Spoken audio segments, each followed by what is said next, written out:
Chapter 11:11. This was like a stone that caused 1,000 ripples.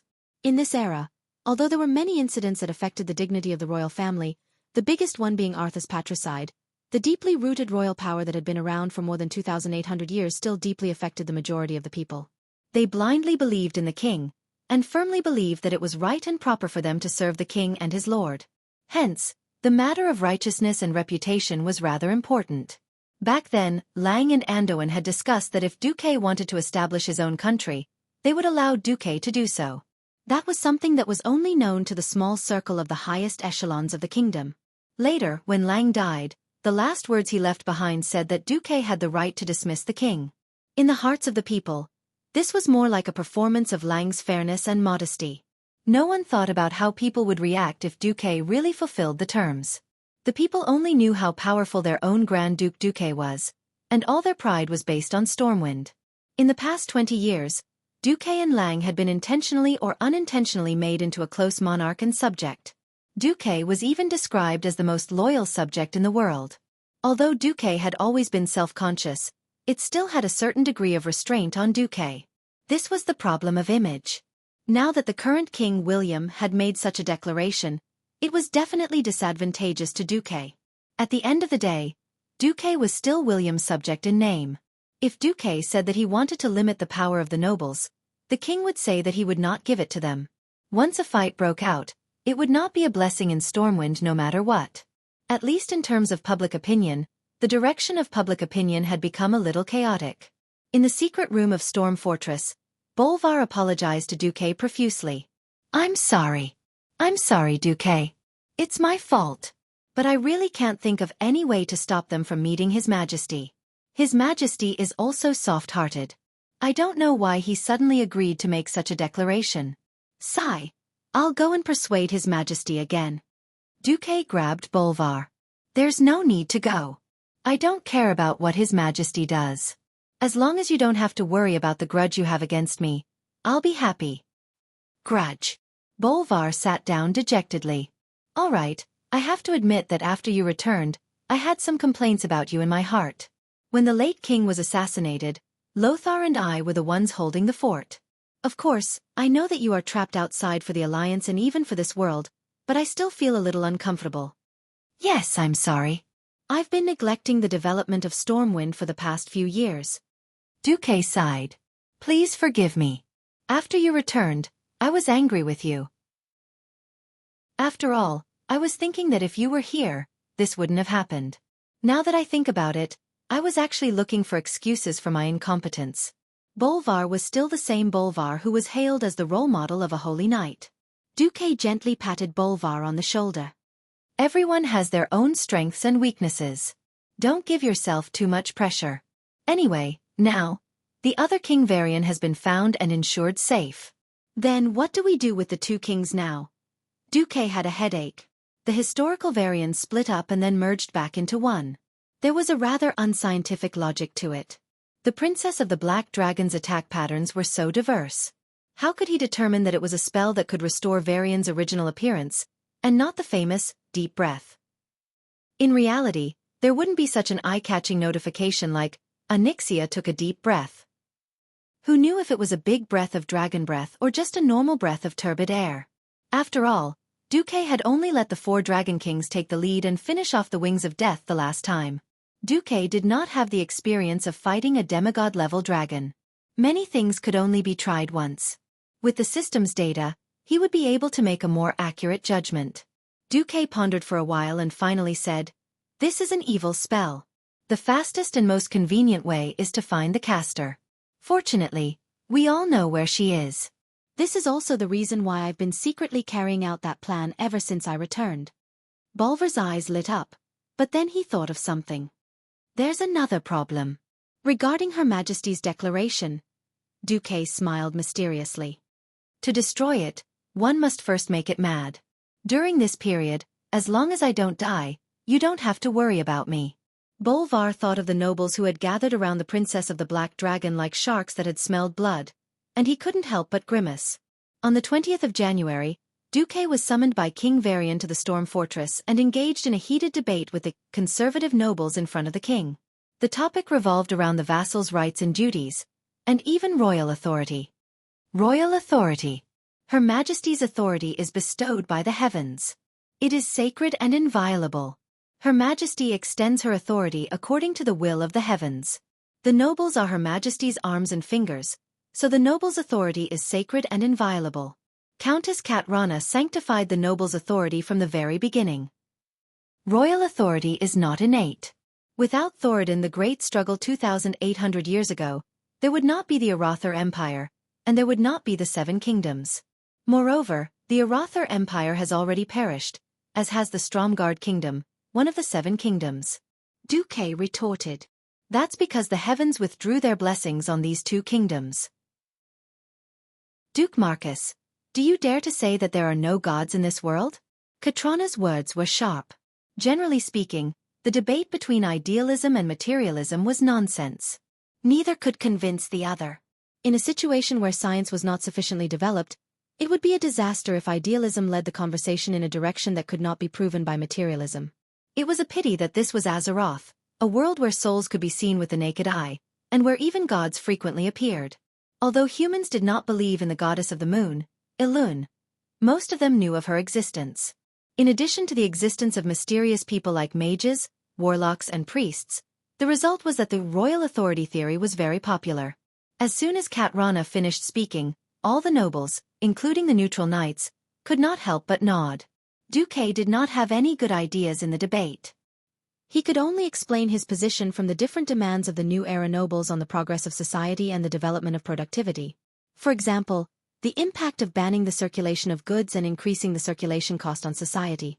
Unfortunately, such things were believable, and everyone knew that it was right. However, breaking the chain of interests of the old interest groups was a huge matter that would make the nobles jump in anger. It's good that you, Xueqi, help us earn money. But if you take back the money that you give us every year, then you, Xueqi, will become our enemy. Moreover, that cowardly William was probably under mind control now. Whatever Xueqi said, William would always respond with a tortoise recite scriptures, and not listen. Chapter 11-12. In terms of combat, Xueqi could single-handedly wipe out all the nobles except for a certain princess. In terms of arguing, Xueqi was confident that he wouldn't lose to anyone on the other side. The most detestable thing in the world was that the referee was biased. Previously, for the sake of ease of control, William, who was only left with a cowardly personality, had become a silly mascot for a long period of time. Now, in order to obtain victory in the realm of the nobles, the Princess of the Black Dragon was playing with mental dominance. William, who was sitting on the throne, said in a weak voice, "Respected Grand Duke Marcus, I also want Stormwind to be stronger and more fertile. Unfortunately, your views have shaken the foundation of the entire kingdom. I cannot agree with you. Your Majesty, Xueqi looked like he still wanted to argue. Sir Marcus, who gave you the right to interrupt His Majesty's speech? On the surface, it seemed like Katrana's Princess of the Black Dragon was showing off her power. Her speech immediately gained the support of the nobles. Xueqi could only sullenly shut his mouth. The weak version of William continued. The nobles are the foundation of the kingdom. If the foundation is destroyed, the kingdom will no longer exist. Your proposal to restrict the nobles' power is equivalent to destroying the foundation. If I agree, I won't have the face to meet the late king and Uncle Anduin after I die." Hearing this, even though Xueqi knew that this fellow was a puppet, he just wanted to cover his face and spit at William. Damn it, I really want to show these nobles why the flowers are so red. At the same time, I can press this amusing version of William's head in front of Lang's grave to wake him up. However, for the sake of the plan, Xueqi could only pretend to be obedient. Your Majesty. Xueqi strengthened his tone. As expected, Xueqi was ignored by the weak version of William. He continued to recite, "Dear Marcus, I can understand your original intention of wanting our kingdom to be strong and prosperous. But this time, I'm not only going to reject your proposal. I'm also going to reduce your territory as a warning. Please forgive me, Duke Marcus. I must set an example for the world's aristocrats, a role model. That is, the innate royal power. The aristocratic power is also an extension of the royal power." Not only was Xueqi a little stunned by these words, even Bolvar, who had always maintained a neutral stance, was dumbfounded. What was face slapping? This was a slap in the face.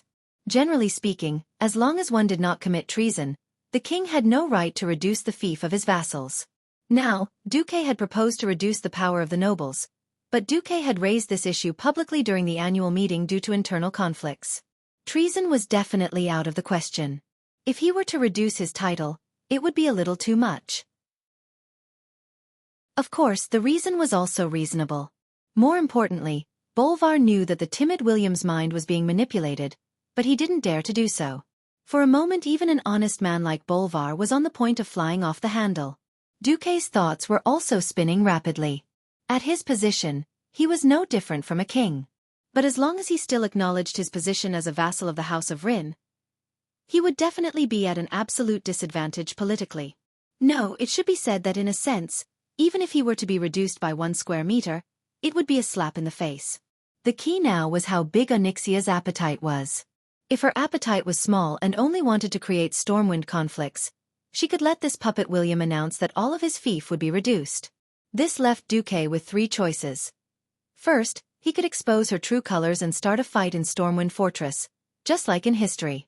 This would feel good, but the problem was that he would not be able to punish the nobles who supported her, as he lacked crucial evidence. Second, Xueqi could pinch his nose and accept it, but this would obviously be a huge blow to Xueqi's reputation. Third, Xueqi could rebel and declare independence. If Xueqi did not know that Cat Rana was the princess of the Black Dragons, he might have really done this. Doing so after knowing would definitely be the dumbest choice. If her appetite was average, she would only want William to symbolically reduce Xueqi's territory by 1 village. With this as a compromise, she would allow her forces to invade Xueqi's territory and seek a deeper infiltration. Of course, what Xueqi hoped the most was that the princess of the Black Dragons had a big appetite. As expected, William spoke. I announce that I will take back all of the Marcus family's territories in the Elven Forest and the Twilight Forest. Almost in an instant, all sorts of emotions appeared in the meeting hall of Stormwind Fortress. There was surprise. There was anger. There was confusion. There was confusion. But more than that, there was anticipation. The nobles waited for Xueqi's reaction to see how the great hero of the Alliance of Stormwind would react. Were the nobles afraid? Of course they were afraid. If Xueqi were to kill everyone here in a fit of rage, they would not even have a place to cry. But they were also looking forward to it, longing for it, hoping that if Duke would bow his head and continue to be a good vassal, obligingly providing more wealth to the kingdom for them to squander, that would be the best thing that could happen. The humanoid Onyxia shot a provocative look at Xueqi. That pair of eyes that were clearly overflowing with mockery and intimidation seemed to be telling Xueqi, if you do not want to become the public enemy of the nobles in human society, you should pinch your nose and accept it. Xueqi. The best actor Xueqi. His face was a perfect representation of how a reformer felt when he fell from the clouds of hope into the abyss of pain. Was it anger because he did not strive? Or was it sorrow because he could not get a response from his lord? Anyone could imagine that under that agitated and twitching face, there was a deep rift between him and his lord William. In the end, Xueqi still lowered his head. Yes, Your Majesty. These 2 words seemed to be squeezed out from the gaps of his teeth. The meeting ended, and the news of Grand Duke Marcus being reduced in Stormwind spread like wildfire. It caused a tsunami in the alliance. The nobles of Stormwind were originally full of joy and thought that this victory would become a role model for the alliance. They thought that the nobles of various countries would jump out and impose heavy taxes on the trains that passed through their territories. However, there were no ripples. In particular, the queens of various countries publicly declared that if Stormwind treated Xueqi unfairly, they were willing to give a Grand Duke's territory in their kingdom to Xueqi. What made the nobles even more unprepared was that even though William, under the instructions of a certain dragon, had given all the confiscated territories to the nobles who had supported Duke as a reward for the political battle, their income didn't increase but declined instead. This was because overnight, all the trains stopped passing through their territories. All the train drivers, mainly the dwarves, went on strike and dismantled the locomotives in the name of maintenance. The originally rich daily necessities were all stopped, and all the luxury stores in Stormwind City that were related to the Marcus Merchant Guild refused to sell goods to the conservative nobles. What was worse was that rumors spread everywhere, saying that the nobles wanted to restore the right of the first night, and the cruel rule of reducing the citizens to serfs, which directly led to the citizens fleeing in large numbers. All of a sudden, The nobles were also at a loss. At this time, the old butler of the Marcus family, Makarov, came to visit Countess Enristo and handed her a letter. There was only one sentence in the letter: "Valentine's Day, do you want to meet?" Chapter 11:13. Dating. Before Do transmigrated, this was definitely the most ambiguous word in a certain social media app. But at this point in time, it had a very subtle and magical effect. As a black dragon who infiltrated the human world and mingled with the nobles, Onyxia was indeed a strange dragon with high political attributes. It was precisely because she knew that it was impossible to take away all of Duque's fiefs that she set her sights on the power struggle from the start. The Marcus family's power in Stormwind was not without reason. Firstly, the Marcus family's territory was the largest, and secondly, the Marcus family had a frightening number of ways to make money, and the taxes from their territory only accounted for less than 1% of their total income. It would be too fake if a family that controlled almost all of the kingdom's economic lifelines did not retaliate. Duque's current approach was a classic example of a lose-lose situation. The nobles did indeed control all the railways leading to the Red Ridge Mountains, the Swamp of Sorrows, and the Cursed Land. They also claimed that if Duque did not yield, they would continue to raise taxes, from 100% tolls without limit. Duque simply did not allow the trains to pass through, nor did he allow any transport vehicles to enter the elven forest. After all, trains had been used in the forest for more than 15 years, and the cheap train transportation had long since destroyed all the traditional horse transportation industries. If not for the fact that the technology to shrink the steam engine had not yet matured, and there were no cars, perhaps even horse carriages would have to leave Stormwind. Currently, horse carriages were mostly responsible for secondary transportation. If they were suddenly asked to bear the heavy burden of long-distance transportation, the amount of transportation was simply a drop in the ocean. Duque's stopping of the train was undoubtedly a blow to the Marcus family's trade, but it also damaged the supplies to the Cursed Land's Overwatch stronghold. The fish from the Red Ridge Mountains and the conversion of the Swamp of Sorrows into farmland were barely enough to meet the needs of the Overwatch stronghold's garrison. But that was during peaceful times. Once war broke out, the army would flood into the Overwatch stronghold, and it would be utterly inadequate. Now, if the Overwatch stronghold wanted to obtain other supplies, it had to pass through the docks set up at the Reed Coast. But there was another problem. There was the Temple of Hacker in the middle of the Swamp of Sorrows, an area that Duque had strictly forbidden to explore. Therefore, the passage from the northern part of the Swamp of Sorrows to the Reed Coast dock was not completely safe. Therefore, the high toll of the nobles would definitely not last for long. If the Overwatch stronghold, the Alliance's greatest defense system, was damaged, Duque could use his status as the Alliance's commander-in-chief to push down the huge hat of damaging the Overwatch stronghold's defense system and allowing demons into the world of Azeroth, and the nobles would have to bear the consequences.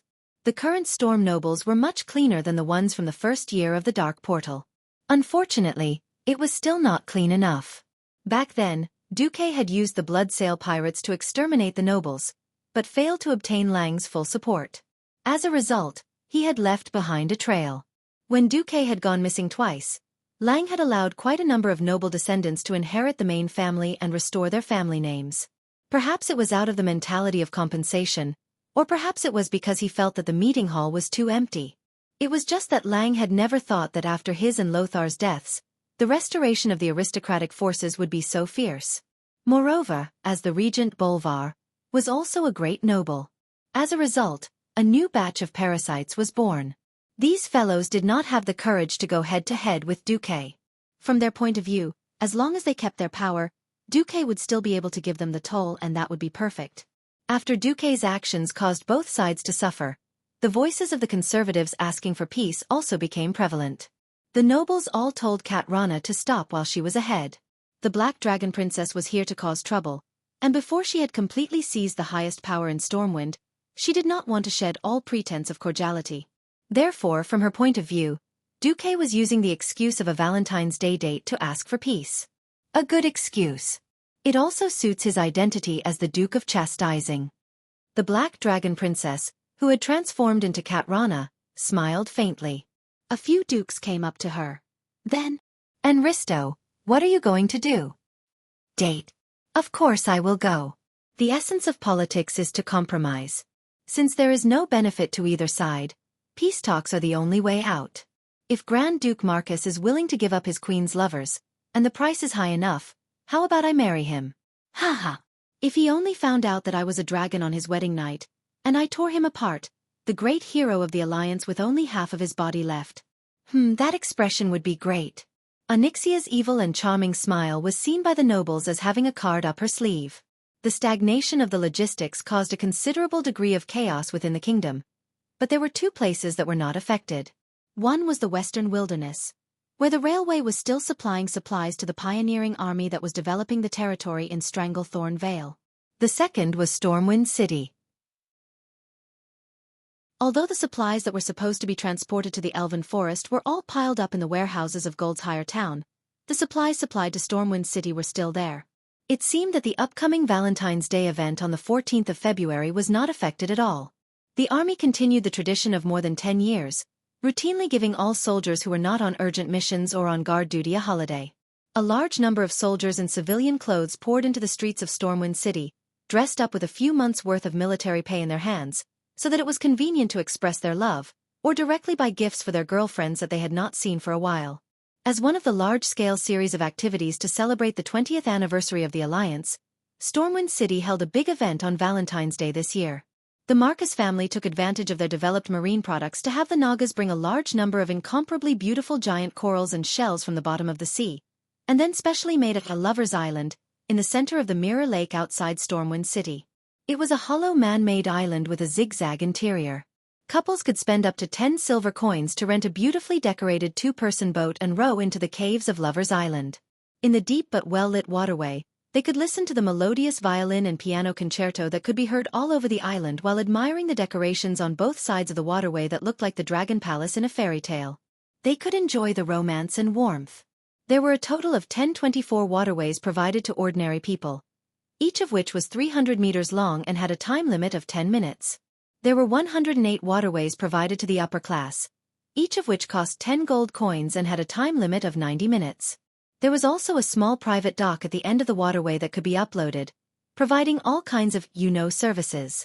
As for the highest grade of waterways, there were only a mere 12, and the fee was even more exorbitant, as high as 1,000 gold coins. He did not know about the others, but in any case, as early as 3 days before Valentine's Day, the nobles who used it all said it was good. Chapter 11:14. It was said that the idea came from Xueqi. It had to be said that Xueqi's new invention was deeply loved by the nobles.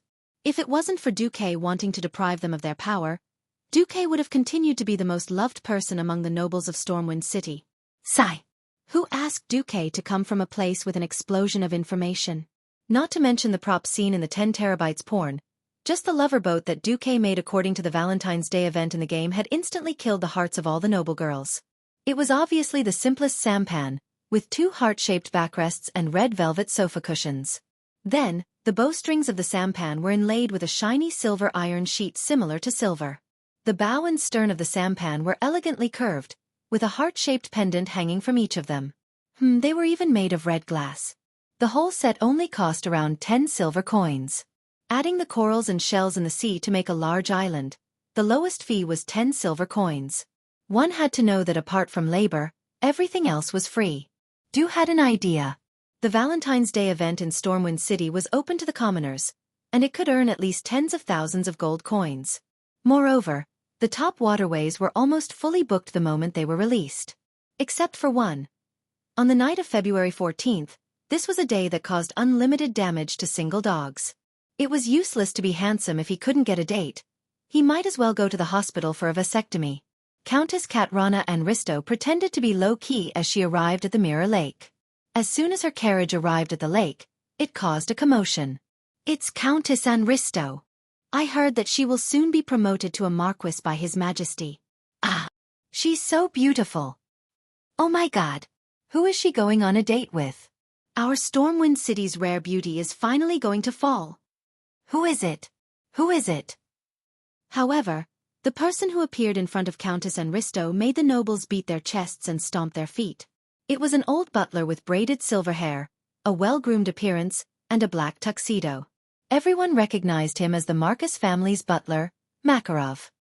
He, who used to be the head of a small mercenary group, had already served the Marcus family for 20 years. His mercenary temperament had already faded and was replaced by a dignified etiquette that countless veteran aristocrats had no choice but to approve of, as well as a graceful bearing that surpassed many lesser aristocrats. He gently invited the Countess down, and slowly led the Countess to the side, which was also the largest pier. When the Countess' figure disappeared behind the wooden wall outside the dock, countless male nobles' hearts broke. Another peerless beauty was about to fall? No, no. Just as the elders in the family had said, Countess Anristo was here to negotiate. On the small dock, Katrana looked at the empty love boat and frowned. There was nothing wrong with this special crystal boat. Under the inlaid silver crystal pieces, the entire boat was like a work of art, appearing extremely beautiful. The swan head and the neck of the ship's bow could easily arouse the maiden heart of any woman.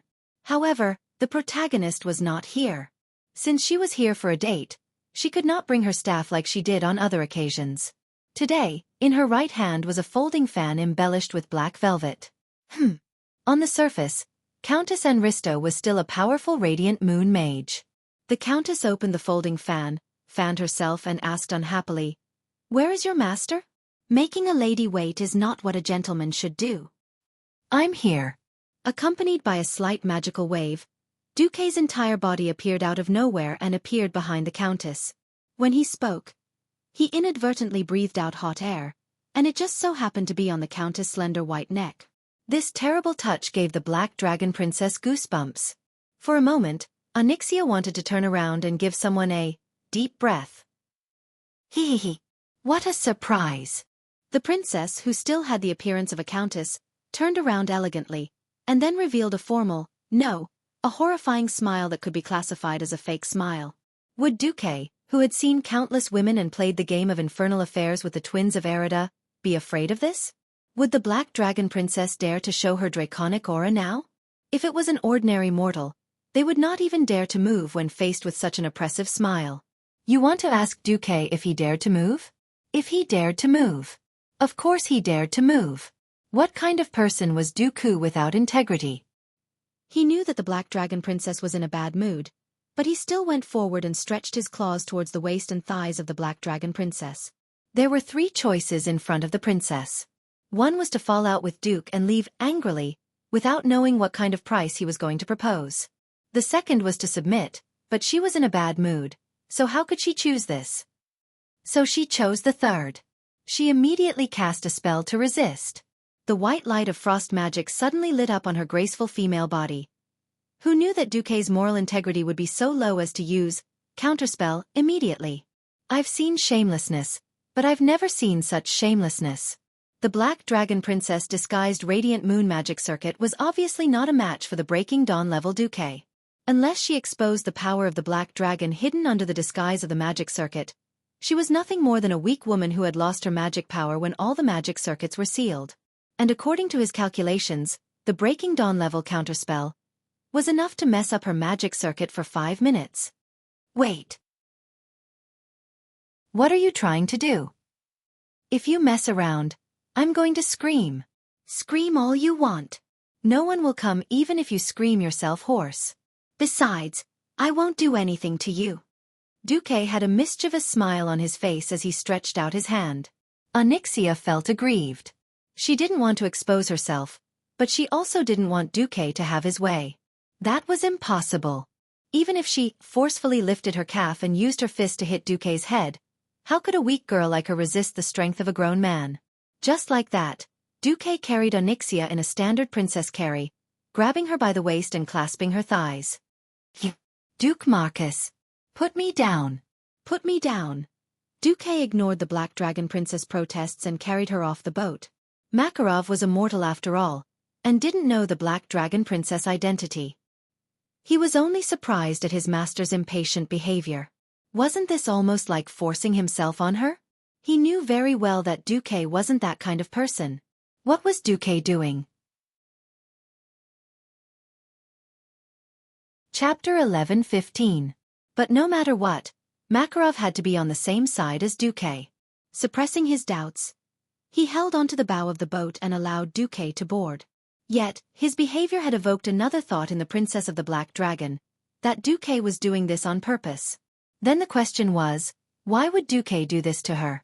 In the next second, the princess of the Black Dragon thought she understood everything. Xueqi wants me to lose my composure so that he can gain the upper hand in the upcoming negotiations. Hee. If I were a real noble lady, I would not have such boldness. But who am I? I am the queen of the Black Dragon, Onyxia. The princess of the Black Dragon had made up her mind. If Xueqi did anything out of line, she would activate the powerful magical instrument she had prepared long ago and teach Xueqi an unforgettable lesson. She didn't struggle and just let herself be hugged by Xueqi. His deep black eyes seemed to be able to shoot out dragonfang blades, piercing through Xueqi's heart. Unfortunately, her stubbornness and resistance only lasted for a second. When Xueqi carried her off the boat, his hand seemed to have slipped. Because of his stature and the length of his arms, Xueqi's right hand seemed to have stretched forward a little. 3 fingers poked the side of the dragon peak on the right. It's soft. Ah! This time, Onyxia finally let out a very feminine exclamation. Disembarking from the boat, the gentlemanly Xueqi, who looked like an honest and reliable young man, turned around and asked with concern, "What's wrong?" "On purpose? On purpose?" Staring at Xueqi's face that was separated from his facial muscles by the system elf, Onyxia was confused. She could only grit her teeth and said angrily, "It's nothing." Sit down, I'm about to set sail." Onyxia gently sat on the red velvet sofa at the bow of the ship with one hand leaning on the side of the ship made of crystal. Onyxia held her cheeks in her hands, and there was still anger on her face, but her mind had already spread out. Compared to the dark cave in Dust Wallow Swamp, which only had lava, flames and pillars, human inventions were much more luxurious and classy. Although she was a dragon, it didn't mean that she didn't like those shiny things. Sitting on this dazzling crystal ship, she felt an indescribable sense of happiness even though she thought she had seen many things. Especially when the boat left the dock and was exposed to the lake, this feeling was even stronger. The lover's boat for the commoners was wrapped in silver-like iron. But without comparison, there would be no Shanghai. Because the second gear of the lover's boat was directly wrapped in very thin silver, it was even more shiny. However, Xueqi's boat had a crystal shell. Under the moonlight and the fire on the shore, as well as the magic lights on Lover's Island, the visual effect was even more stunning than the descent of the moon goddess. On the surface of the lake, countless envious and hateful gazes were cast over, which made Onyxia's vanity suddenly soar. This feeling is not bad. All of this was thought up by this very innovative human in front of me. Should I capture this guy in the future, enslave him, and then force him to specially design the decoration of my dragon cave? Of course, Xueqi didn't know that Onyxia was such a black dragon. He only knew that this female black dragon was very creative and very human. Faced with a sudden gaze, Xueqi almost thought that he had been exposed, and was ready to shoot an arrow through the clouds, and thousands of soldiers and horses will come to meet. Unexpectedly, the black-haired humanoid black dragon princess glanced over with her slightly phoenix-like eyes. "Your creativity is not bad. I like it very much." Well, phoenix-like eyes were just a description. These were clearly dragon eyes. Okay. That was domineering. Domineering as if she wanted to collect all the beauty in the world into her own treasure vault. Faced with the black dragon princess's burning gaze, Xueqi put down the oars on his hands and bowed slightly. "My little invention, if it makes you happy. I'm very honored." The waterway from the dock to Lover's Island was less than 200 meters. Every boat had a number that corresponded to a waterway on the island. The waterway specially prepared for the Black Dragon Princess naturally had a beautiful entrance. The 7-foot-tall red coral was like a huge red fan, standing right above the entrance of the waterway. 12-foot-tall white crystal pillars stood on both sides of the waterway entrance. This red and white combination immediately made the waterway entrance look extremely high-end and classy. As soon as they entered the waterway, they could see that the walls of the 2-meter semicircle were full of gorgeous murals. It was a super long mural depicting the beautiful water world. Every part of the mural that involved stone, coral, and crystal must have been inlaid with the real thing. The real curves, together with the beautiful music that seemed to play automatically after entering the cave, made people feel like they were in a dreamy fairy tale world. How did you draw this mural? It seems like this Lover's Island was only built a few days ago, right? Even Onyxia, who thought she was experienced and knowledgeable, was deeply shocked. I drew it. With a snap of Xueqi's fingers, a few hands of magic appeared out of thin air. They took out a few brushes from the portal bag and sketched a few times in the air. A trace of greed flashed in Onyxia's eyes. She was more and more determined to capture Xueqi and make him a craftsman. At this moment, there was a sudden commotion outside. Demons! Demons! Accompanied by screams and screams, an alarm suddenly rang by the lake. What's going on? Frowning, Xueqi immediately activated the magic transmission. In the air above the waterway, an illusory figure emerged. It was a male court mage. Onyxia recognized him as Druid's. This guy was a conservative on the surface, but in fact, he was a dragonoid mage under her command. As a precaution, she secretly arranged for him to be in charge of the security of Lover's Island today. Sorry, Grand Duke Marcus, a bastard registered warlock did not inform us in advance and summoned his succubus on Lover's Island. He wanted to have sex with his succubus, and triggered the demonic alarm of the magic circle. Onyxia almost spat out. What the hell was this? She knew that warlocks who played with evil powers and enslaved demons had never been well liked by the public. Even if the mages and priests had reconciled with the warlocks during the Dalajan War 5 years ago, it did not mean that warlocks had become popular. It wasn't unusual for a warlock that nobody liked to do something, with his beautiful succubus. But it just had to happen at this time. This was really... Xueqi was not in a good mood. Teach that guy a lesson according to the rules and then send him away. After checking Lover's Island, appease the people. If you want to continue, continue. If you don't want to, pay twice the fare. Understood. Druids bowed deeply. At the same time, he secretly made a gesture that only Onyxia could understand. Safe. Chapter 11:16. Safety Awareness. This was a must. Onyxia would never forget how her father had died. Although she hated her father and her own birth, after all, it was her father who raped her mother, Sinestra, that gave birth to her and Nefarian. This was because her mother was the strongest, and did not die even after soaking in acid. However, she had to admit that Nesario, as a dragon, was definitely worthy of the title of a powerhouse. If it wasn't for this cunning human in front of her ruthlessly plotting against Nesario, allowing the 4 dragon kings to turn the tables and kill her father, it would probably still be the situation where the black dragons dominated the 5 major dragon clans. The death of Nesario, who she almost regarded as an enemy, also gave her a rare freedom. She could no longer be bullied by her father and be forced to do this and that like a slave. Of course, this did not mean that she had to be grateful to Xueqi. The enemy of my enemy is my friend.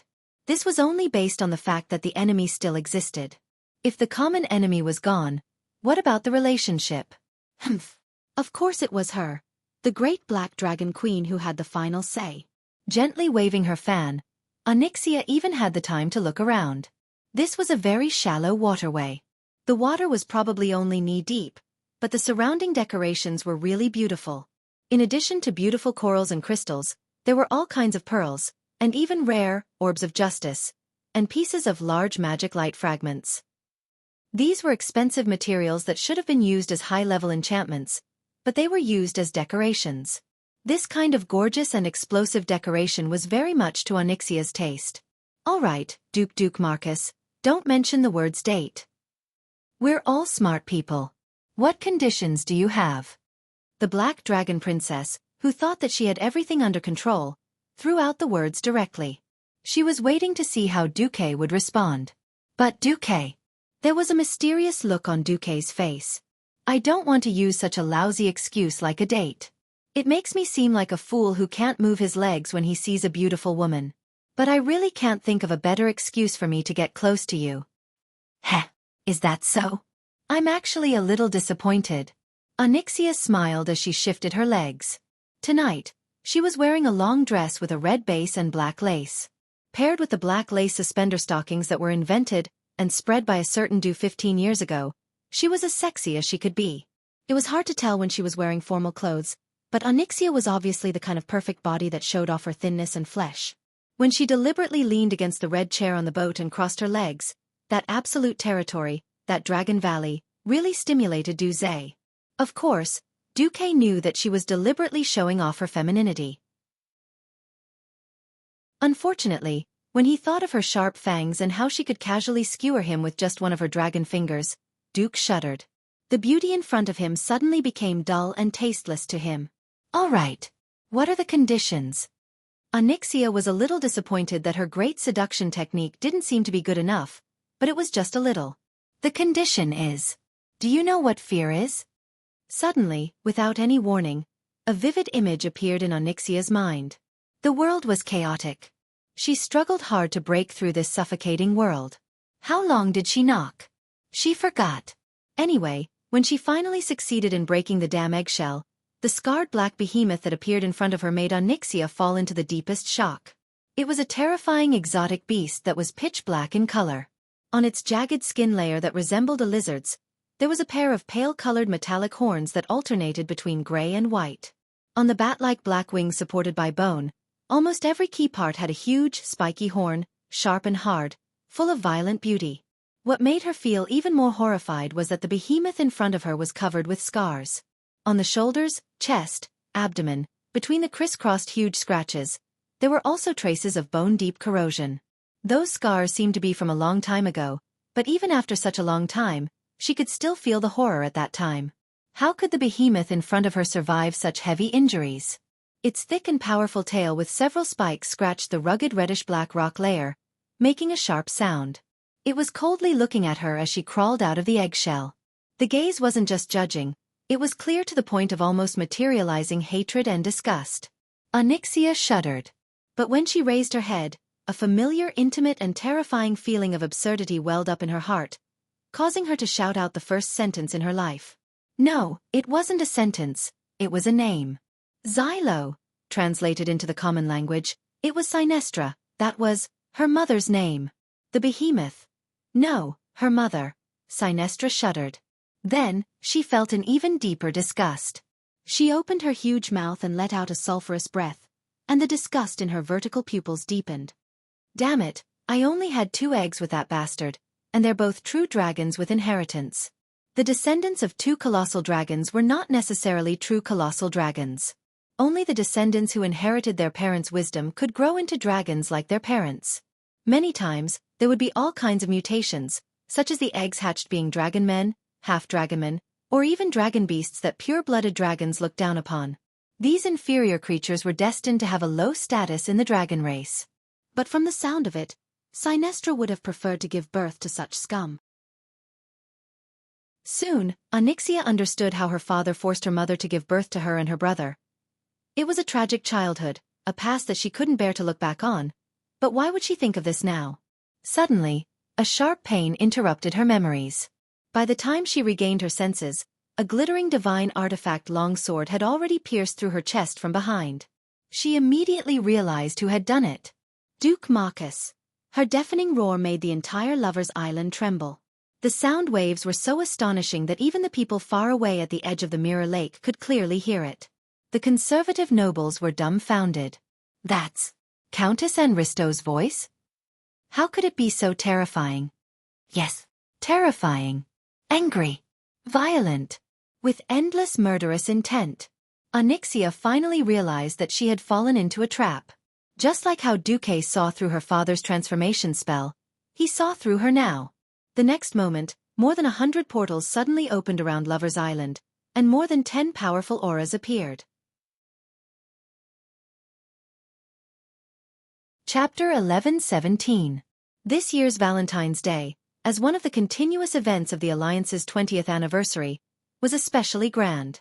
In addition to the nobles who had their own appointments, Stormwind also organized a grand Valentine's Day ball in Stormwind's stronghold for couples to show off their love, as well as a chance for singles. Since the leaders of the conservatives and reformists had gone on a private date, this time, there was no such thing as a party for each faction. With the expectation of peace talks and the neutral knight faction's efforts, the overall atmosphere was quite good. Although the theme was Valentine's Day, there were fully armed knights performing war operas everywhere. This was a chaotic world. The continuous wars had long changed people's views, and the status of warriors and professionals had been infinitely improved. Almost every ignorant girl, under the influence of knight novels and government propaganda, longed for their man to be a great man who could protect them. Therefore, war operas were very popular. There was also such a large-scale stage near Countess and Risto's manor. It was about the warriors of Stormwind bravely fighting against the evil Nagas who had been brainwashed by the Burning Legion in Azhara. Of course, the Nagas were played by male Nagas belonging to Stormwind.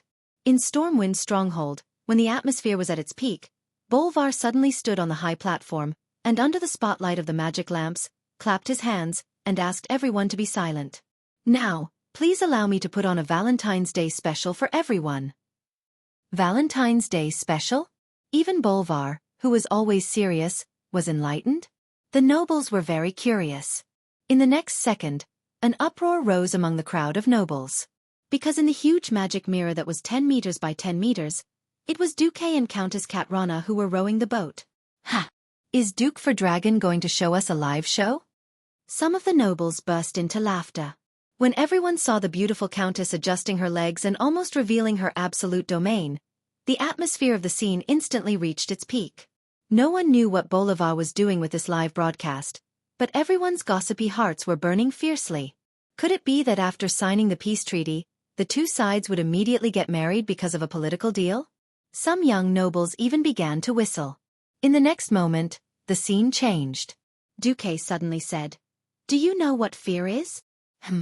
In the ballroom of Storm Fortress, every noble felt that something was wrong. No one knew what Duque did to Countess Katrana. They only felt that the countess' face was blank for a very short period of time, not even half a second. In the next scene, Duque flashed behind the countess and pierced her beautiful chest with a slender golden sword. Ah! The noblewomen screamed. "What is that bastard Duque doing?" The male nobles roared. Not to mention the conservatives, even the knights clenched their fists and glared at Bolvar.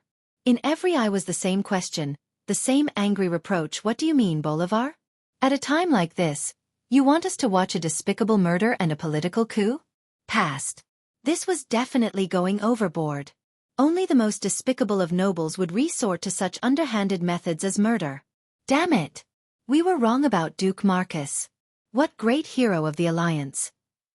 He was a despicable person through and through. After losing in a political battle, he did not even dare to rebel. Instead, he used such a despicable method to murder his political enemy, and a beautiful woman at that? Duque, he. Originally, an angry storm was gathering, and if it were to accumulate for a few more seconds, an angry volcano would erupt in the ballroom of Storm Fortress. But at this moment, the scene suddenly changed. Countess Katrana and Risto, who was incomparably beautiful in the eyes of countless people, actually began to transform in the next moment. That beautiful face suddenly turned into a terrifying black lizard's face that was full of horny bumps. That pair of beautiful smooth arms that always maintained a graceful arc suddenly turned into giant claws that were terrifyingly strong. Behind that seductive backless dress, a pair of huge bat wings that seemed to be able to burst open a cave had appeared out of nowhere. Duke Marcus. That was the roar of an injured giant beast. That was also the roar of the Countess, who was perfect in their eyes. This was not only heard from the magic mirror, but also from the side of the mirror lake, which was at least 5 to 6 kilometers away from here. It was the same voice. Not only them, but the entire Stormwind city heard this extremely terrifying roar. Bolvar had already put on half of his armor, and his servant beside him was helping him put on his pauldrons. He slammed a heavy two-handed sword into the ground and shouted, "Everyone listen up! Onyxia, the princess of the Black Dragon, has disguised herself as Countess Katrana and Risto and infiltrated the kingdom with the intention of subverting Stormwind, and even the entire alliance. The great regent Duke Marcus has led various strong men to besiege her. All subjects loyal to Stormwind, loyal to His Majesty Rin, listen up. Immediately arrest all of the Countess conspirators. Kill all of Countess and Risto's guards and servants. They are all dragon men." Wah! Screams, slaps, and the clanging of weapons could be heard. This was no longer the peaceful era of 20 years ago. Even if it was a large ball, at least the swords of the knights would be placed on the sword rack at the edge of the ball. With Bolvar's command, even the knights who had not received the slightest news immediately turned around and rushed to the sword rack to retrieve their weapons. On the other side, realizing that the matter had been exposed, more than 10 people disguised as low-level nobles began to attack. they suddenly turned back into tall dragon men and half-dragons, and with a wave of their claws, they indeed killed many of the nobles around them. Unfortunately, most of them were conservative people. Seeing the nobles who had been chatting with them moments ago turn into dragon men, and even cut their companions into pieces, the nobles could not help but scream. Ah! All the doors of the ballroom suddenly opened, and a few elite squads led by holy knights rushed in from all directions, charging towards the few dragon men. A moment ago, it was a warm and romantic ballroom, and the next moment, it had become a slaughterhouse.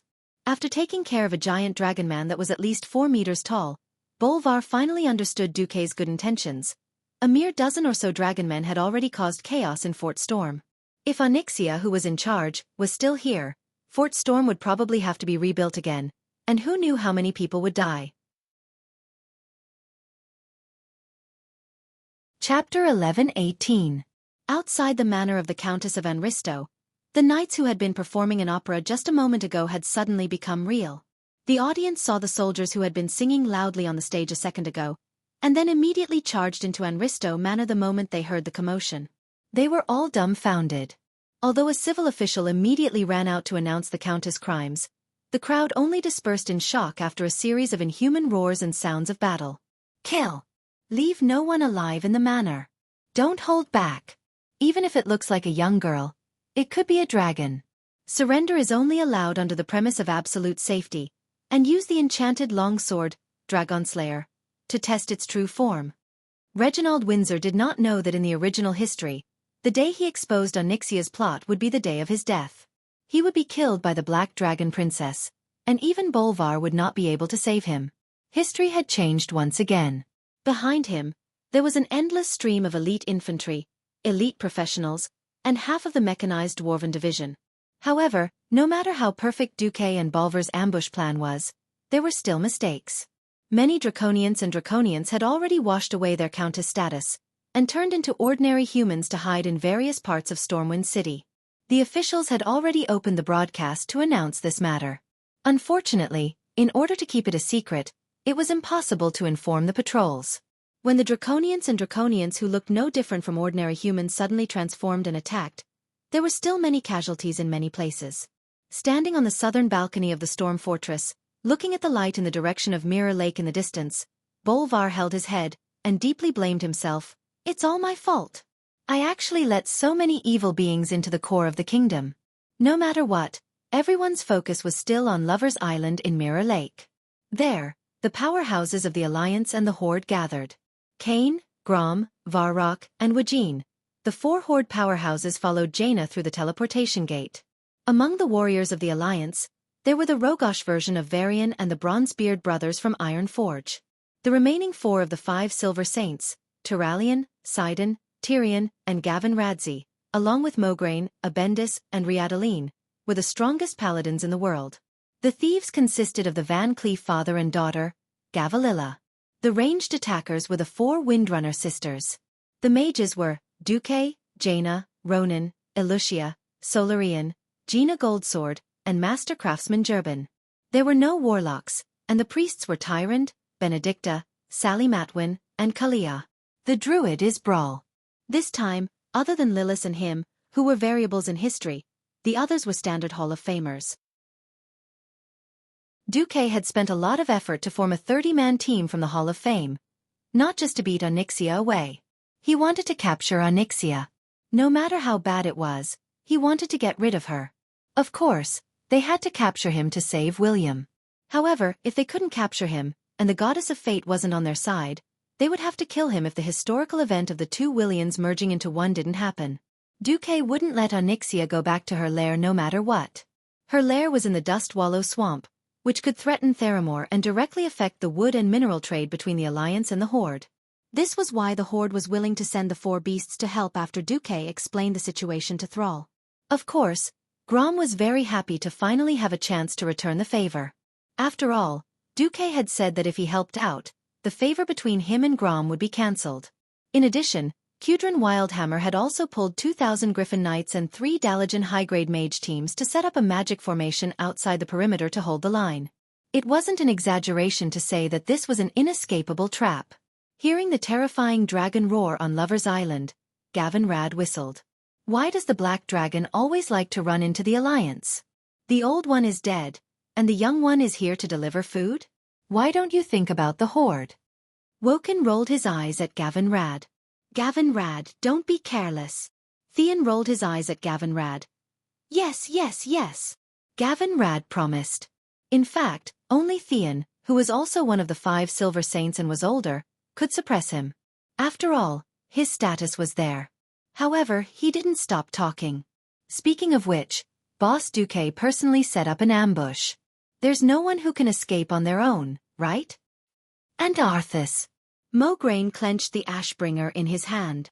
Eat the bread one bite at a time. Alessandro. Abendis laughed. Focus on what's in front of you. Everyone, the time is ripe. Duque will lead us on an expedition to Northrend. The one who spoke was Queen Kalia. Although the powerhouses of Rotterdam didn't want to see their queen go to the front lines, Kalia's words, "Are you looking down on Sylvanas, Jaina, and Alucia?" choked them to death. They all knew about the relationship between their queen and Duque. They could only lament that the women of the Duque family were all arrogant and leading them astray. Speaking of which, Kalia wasn't weak. Just based on the power of holy light, she was definitely at the level of a regional bishop. They could only let her participate in the battle. At this time, under the spells of the mages on the periphery, the not-too-big mirror lake began to freeze. Relying on the spiked shoes that had been prepared in advance, every powerhouse could easily stand on the ice. Duque's figure appeared. I've injured her, but it's not enough. Everyone, prepare for the second stage. As soon as Duque's voice fell, an even more furious roar of the giant dragon sounded. A ball of flames that seemed to have come from a fiery purgatory suddenly spewed out from every channel.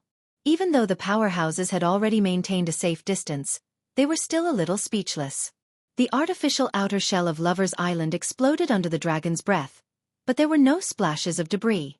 Instead, all the crystals and corals that were blown into the air showed a strange stagnation. Ha! Duque waved his hands, and his entire body shone with arcane light. He and Ronan cast a spell together, clearing away the stagnant debris in the air, revealing the true appearance of the things hidden in the outer shell of Lover's Island. They were 108 huge crystal prisms that had long been polished to an incomparably sharp level. Each of them was as tall as a 2-story building, and was enough to be the pillars of a house. However, at this moment, they were more like giant bolts that had been shot out by lightning. On their sharp tips, they emitted a frightening enchantment light. That was a special enchantment that had not appeared in history, taken apart from the famous Floor's dragon-slaying technique outline. It was dragon slaying. Chapter 11:19. At the mention of Feeler's dragon-slaying technique, perhaps many veteran players would smile knowingly as they reminisced about it. Back in the day, many poor hunters relied on this thing to make a fortune, turning from a poor wretch into a rich tycoon overnight. It was all because they obtained this book from the Mallet of Misfortune. 10,000 years ago, the High Elves were the most courageous race to challenge the taboo, and they even developed a whole set of techniques to deal with giant dragons. Of course, it was not aimed at the dragons under the Sleeping Dragon Temple, but at the wild dragons and dragon subspecies that had wandered outside. The Feeler's dragon-slaying technique was a collection of all dragon-slaying techniques. It was rare for Duque to make a trip to the Mallet of Misfortune, so how could he not bring this thing back? With Duque's clear guidance, the father and daughter duo painfully flipped through thousands of dusty books before they easily found their target. The dragon-slaying technique would naturally trigger a chain quest, which then turned into the unquenched ancient blade in Abendis's hands. As long as he threw it at the Black Dragon Princess before she died, she would spit out a mouthful of dragon breath. After the Black Dragon Princess died, he would return with the unquenched ancient blade and turn in the quest. Then, it would become the famous defensive sword, Quell the Lar. Although this sword looked like a huge machete used by the Celestial Empire to slay devils, it couldn't be helped if it was called a sword. It was like a certain island country calling a katana a sword. Ignoring the fact that this dragon-slaying sword could only be used to show off, Duque's biggest discovery was an enchantment formula that had never been discovered by players: dragon slaying. Similar to Demon Slayer, this kind of enchantment specifically targeted dragons could increase the damage of weapons against dragons by 10% to 20%. So, as long as it was used well, even an ordinary weapon could become a killing machine. A moment ago, Onyxia could not sense any danger. Of course, this was because Xueqi had not completed the enchantment. Just as the plan was revealed, Xueqi not only stabbed the Black Dragon Princess in the back with his godly sword, but also enchanted the crystal pillars with Magician's hand. Enchantment was a superb technique that used magical materials to add special effects to all kinds of equipment. However, with the help of the system elves that could use magical power to the last 10 decimal places, Xueqi didn't even need to do it himself. He could instantly turn those seemingly harmless enchantment materials into enchantments that specifically targeted the dragon race. After blowing up most of Lover's Island, the sharp crystal prism fell with a loud crash. Roar! Following Onyxia's furious roar, a strange magical shield appeared above her huge black figure at lightning speed. Bang bang bang! That's right. Unexpectedly, the magic shield blocked more than 80% of the prisms, but there were still nearly 30 prisms that shot towards Onyxia. The Black Dragon Princess was frightened out of her wits. The dragon wings flapped, the dragon claws and the dragon tail swept, and the 5 prisms still pierced through her body after she used all her skills. Roar! It was an angry roar. It was also the cry of a trapped beast. She really wanted to flap her wings and fly away from this death trap on the spot, but just as she flapped her wings, she was shocked to find that the exploded Lover's Island still had a hemispherical frame, like a cage, tightly covering her huge body. This is... The glistening yellow pupils suddenly focused on the man. Xueqi stood against the wind and smiled. A gift from the Dragon's Sleep Temple. Do you like it? Onyxia's huge black dragon body was trembling. Another trap. A trap that was even tighter than the one that killed her father, Nesario. From the failure of the political struggle, to the excuse of a date to lure her out of Stormwind City, and finally to the so-called Lover's Island, it was all a trap. She didn't expect that she would be trapped by such a chain of tricks and become a trapped beast in a cage. Do you think such a toy can trap me? Onyxia angrily snorted at Xueqi with her sulfur-smelling breath. Unfortunately, it was too far away, and it was more like some kind of demonstration. If no one interferes, you might be able to break free. Xueqi curled his lips. What if there was a group of powerhouses interfering? A large group of powerhouses from the Alliance and the Horde, and even a few unruly fellows, chuckled as they approached Onyxia from both sides in small teams. The Ox-Head chieftain, Cain, even patted the thick plate armor on his chest that had a clear frost aura. He carried the huge totem pole and strode forward with his head held high. Duke Marcus, you puny mortals actually dare to attack me? You have to understand your position, mortals, Onyxia snarled. Xueqi laughed shamelessly. Ha! That's not very convincing for you, who has blood spurting out of your chest. He had never had the chance to figure out whether there was an inevitable connection between a dragon in human form and its original body in dragon form, but now he had figured it out. There was. Right in the middle of the black dragon's back and chest, the black dragon scales that covered the solid dragon body had disappeared, and a wound about the size of a wine barrel was gurgling with dragon blood. It corresponded to the sword wound. Did that mean that a dragon in human form was easy to kill? The answer was, of course, no. When Xueqi ambushed her, he clearly felt the rebound from his hand. If Onyxia hadn't been hit by his mind blast, and he was using a divine artifact, it wouldn't have been so easy to pierce through her body. Obviously, even in human form, Onyxia's defense was still at the level of a dragon. If he made a mistake, even if he used an epic-ranked axe to chop at her seemingly delicate neck in human form, the axe would still be bounced off. But so far, everything was going smoothly. Bastard! Onyxia suddenly broke free from the crystal prism that pierced through her dragon wings and suddenly pounced at Xueqi, opening her dragon mouth that was full of fangs. Yo! Are you going to tell us that you usually have to leave your nest to find food? Xueqi mocked. In all honesty, Onyxia really wanted to say that, but Xueqi actually interrupted her. She became even angrier. Unknowingly, her momentum became fiercer. Who knew that in the next moment, Xueqi would disappear in front of her just like that? When she realized that it was actually Xueqi's illusion, a huge tauren had already come up to her. Come on, little lizard. Let your big brother ox play with you.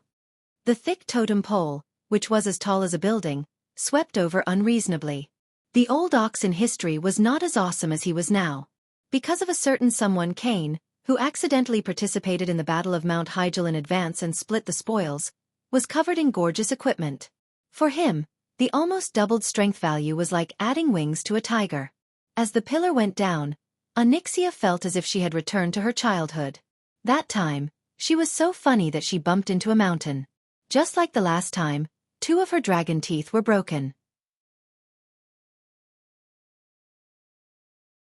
Chapter 11:20. Pain. Pain. Pain. There was nothing but pain. The pain that came from all over her body made Onyxia feel as if her brain was going to melt from the pain. How long had it been since she experienced such pain? It seemed like she had never felt such pain since she came of age, other than from her father. Today, there was finally a mortal name added to the list of people she hated. Duke Marcus. She was obviously very angry, angry at being tricked, angry at being fooled, angry at being provoked. All of the anger accumulated together, making her angry like an erupting volcano. But when 2 of her teeth were smashed by a pillar, she suddenly became a little more clear-headed. She felt that a little dwarf would be sent flying with a single slap, but when she slapped with her claws, it was as if she had slapped a pile of hard thorium ore. A guy emitting golden light was actually able to use a blazing hot divine sword to block her sweeping dragon tail. Who was he? Who was he? It was a kind of daze where even her thoughts were sluggish. Often after her moves were blocked, it would take a few seconds before Onyxia realized who had blocked her powerful attack. It was the famous master of the Iron Furnace Fort, Magni Bronzebeard.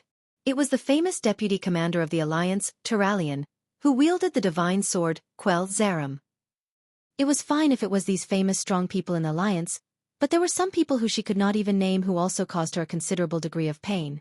The 3 thieves moved like the wind, quickly brushing past her ribs and back at high speed. Every time a light touch like a dragonfly touching the surface of the water came less than a second later, it would be followed by an intense pain. Vanessa, Edwin and Valera, who were wielding magnificent weapons, were like butchers dismembering an ox, cutting off her dragon scales one by one with their daggers. In the next moment, there would be 3 or 4 arrows filled with the power of nature shooting into her body through the wound, aggravating her injuries. That wound seemed to have become a new target, attracting the attacks of the mages. Then, from the wound, the surging magical elements could ignore the magic resistance of her dragon scales and dragon skin, directly causing damage in her body. After several rounds of continuous attacks, Onyxia felt that her incomparably strong body was gradually losing feeling. The sense of crisis in her heart grew stronger and stronger. It was only at this moment that Onyxia realized how serious the situation was. A true mortal expert had long surpassed her understanding. This was not her fault. After all, with her status as a countess, she usually only saw the stronger Bolvar. She didn't realize that after killing so many demon lords and harvesting so many spoils of war, the experts of the Alliance and the Horde had long since changed their equipment. Each of them was wearing extremely luxurious equipment in this era. These big shots of the Alliance definitely had the ability to kill her on the spot. What made her even more disappointed was that Xueqi still hadn't sent in all his experts. There were only 20 people fighting. They were divided into 4 groups of 5 and surrounded her from all 4 directions. Including Dooku, there were a total of 2 teams that stood further away. What a vigorous life force! Mograine, who was in charge of support and had yet to step forward, exclaimed. Xueqi pursed his lips. Isn't that so? I took the opportunity to stab her in the chest, but only took away 20% of her life force. Dragons are indeed a combat race specially created by the Titans of creation. In Xueqi's vision, the battle had only started for slightly more than a minute, and the system indicated that Onyxia's life force was only left with 67%. William, who was now Logosh, came over with the 2 one-handed swords that Jaina had given him. Lord Marcus, when do I go up? Xueqi looked at the berserk version of William, who still had partial memory loss. When she flies into the sky, it'll be your turn. Xueqi turned to everyone and shouted, Be careful of her deep breath in the sky. On the other side, Onyxia was stunned when she heard this. Deep breath? Am I using my full dragon breath? How does he know that I want to fly into the sky to take care of them? Is Xueqi really omniscient and prophetic like the rumors say? Onyxia suddenly felt a chill in her heart. If that's really the case, what's the point of fighting? The next moment, she changed her mind. She was indignant. Really indignant. She had planned for so long and almost destroyed Stormwind from the inside, but Xueqi's return ruined her plan? even if she was facing the strongest forces of the Alliance and the Horde. Onyxia gritted her teeth in pain and suddenly flapped her wings, allowing the unique magic of the dragon race to be infused into her back and wings. Her huge figure suddenly rushed into the sky. "Oh no! The cage can't stop her!" Brawl Bearskin exclaimed subconsciously. However, in the next moment, he was shocked to find that the powerful figures around him did not react. Even the frivolous Gavin Rad was in the mood to whistle, as if he was waiting to watch a show. Watch a show? Watch what show? The Black Dragon Princess is about to escape. On the other side, after the Black Dragon Princess crashed into the hemispherical magic formation of Lover's Island, she roared, "Repent! Mortals, I will burn you to ashes in the sky." She thought that she would see the mortal heroes panicking. After all, what followed next was her ultimate move. But the powerful figures of the mortals still did not react. They scattered on the ground in twos and threes, looking up at her emotionlessly. "Humph! Stupid people. They don't know how terrifying I am." Onyxia was furious. Then she puffed up her chest and took a deep breath. "Oh no! Isn't this the deep breath that Xueqi mentioned?" Valilla was a little shocked. Master Marcus also said that the first deep breath doesn't have to be dodged.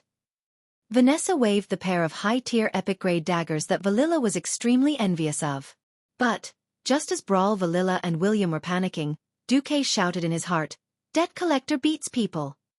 Xueqi immediately received a response. Everyone knew why there was no need to dodge the first time. An angry but majestic female voice suddenly came from the sky. "Xueqi, you bastard. Didn't I say that I'm busy?" Onyxia's dragon face suddenly turned deathly pale. It was not just her. Everyone could tell who the female voice was. It was the Red Dragon Queen, Alexstrasza. Xueqi spread his hands. "But Onyxia can fly. We can't do anything about it." "Humph. Give me half a ton of Haagen-Dazs later. 50 kilograms. Forget it if you don't want it." Xueqi shamelessly bargained with the Red Dragon Queen in front of the Black Dragon Princess. In the next second, without even bargaining, a translucent red claw the size of half a football field suddenly appeared in the sky above Onyxia's back. Deep breath. F***CKU. The poor Black Dragon Princess was slapped back to the ground by the claw. Chapter 11:21. This was cheating and breaking the rules. Why would the dragon aspect take action personally? This was like an adult beating up a baby. Didn't they say that the ultimate experts wouldn't make a move? Even if it was just one hit. But it was enough to be fatal. And yet, a meal of ice cream. Onyxia was overwhelmed with grief. She was as sad and indignant as she could be. She had eaten ice cream before, and it was indeed good stuff. She heard that it was also invented by that damn Xueqi. But she, the Black Dragon Queen, had betrayed her with just 100 pounds of ice cream. She couldn't accept this result. She was already in a bad situation. Facing an opponent who was a higher level than her, she had no way of fighting back. Onyxia hadn't even flown more than 150 feet before she was slapped back to the ground by the Red Dragon Queen. Onyxia was miserable. Like a cannonball, she crashed back into the Crystal Island. The uneven crystals on the ground stabbed her again. What was even worse was that the dragon breath she had gathered with all her might had exploded in her lungs. Even though a dragon's lungs could store fire, it was still very damaging. Flames that could be sprayed out through the neck, mouth, and nose were few. Most of the high-temperature flames rushed into the bronchi and crashed into the alveoli. Needless to say. Internal injury. This was definitely a very serious internal injury. At first, Onyxia thought that her head was dizzy from the sudden impact with the ground, but she soon realized that it was worse than that. She couldn't breathe. She didn't have enough anatomical knowledge. If she did, she would know that the flames that couldn't reach the alveoli had burned a lot of her alveolar tissues. This directly affected the air that passed through the alveoli and injected oxygen into the blood vessels. On the ground, Xueqi was a little stunned. He had expected that deep breath would be interrupted, but he didn't think it would be so powerful. Alexstrasza's slap at the critical moment had taken a third of Onyxia's HP. Now, according to the game, they had entered the third stage. Originally, there would be a very disgusting group fear in the third stage. This time, It definitely wouldn't happen. The ability to spew lava from the ground was a skill that only appeared in Onyxia's lair in the Dust Wallow Swamp. In order to avoid being caught in a chaotic situation, Duke specifically decided to fight in the shallow waters of the Mirror Lake. He didn't want to have to deal with it. At this moment, it seemed that the battle had caused considerable damage. However, this was originally a lake, and the damage to the bottom of the lake was only about a meter deep. It could be said that Duke had used his strategy to minimize the damage. Duke's face turned cold. Teams 3 to 6, attack with all your might. Teams 1 and 2, be on high alert. Onyxia struggled with all her might, but all her movements seemed more like a deathbed struggle. The mortal experts around her, except for a few who could withstand her attacks, were like butterflies fluttering through flowers, nimbly avoiding all of her movements. He continued to widen the wounds on her body, continuing to cause the bleeding effect. It had been 21 years since the Dark Portal opened. Many combat skills that were supposed to be developed in the future had already been developed in advance due to a certain transmigrator's reminder. For example, the usage cycle of Fury. Now, as long as the warrior profession stood firmly on the ground, they could greatly increase their muscle strength through Fury. Coupled with equipment that could strengthen the Fury circuit, that was similar to a magic circuit, ordinary warriors could often unleash a destructive power that was measured in tons. This was also why after reaching a high level in the realm of heroes could rely on their own strength to fight a giant dragon. Of course, like old Bull Kane, Taurens were born with high strength. With a high starting point, they became even more insane after the bonuses. Everyone could see that Onyxia was at the end of her tether. The Alliance and Horde experts were like a noose, tightening around the Black Dragon Princess' neck. Soon, she would be unable to breathe and lying on the ground. It was at times like this that the heroes were even more focused. Which expert didn't have a few trump cards? Standing beside Duque, Mograine, Jaina, Tyrant, and Grom all gripped their weapons nervously. Suddenly, Duque turned around. West. A frostfire arrow. The size of a carriage shot towards the void in the west. There was clearly nothing there a second ago. However, Duque's attack created ripples that looked like water. This mysterious spatial undulation spread perpendicular to the ground. Attack!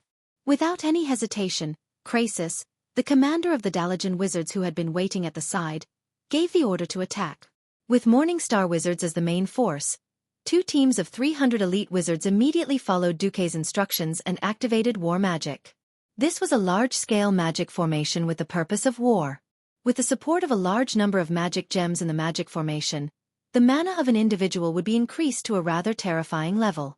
It was equivalent to the attack of 50 radiant moon wizards.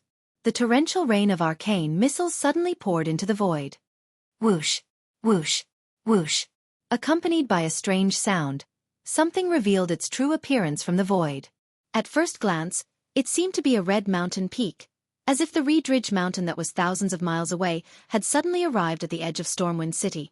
Upon closer inspection, it was not a mountain, but an incomparably huge eyeball that was supported by pink biological tissue. Strange.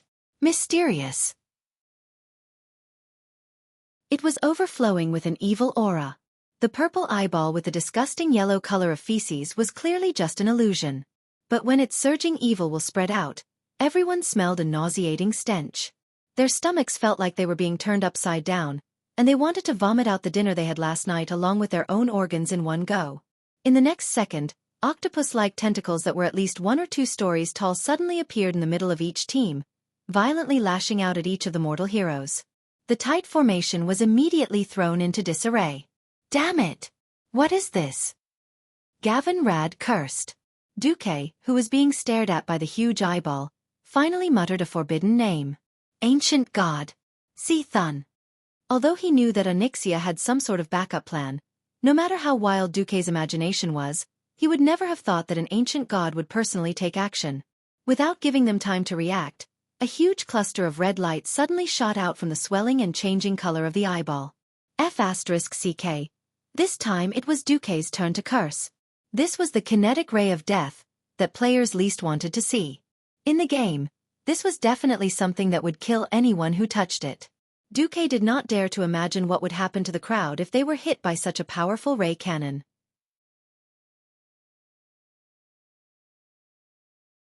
Chapter 1122.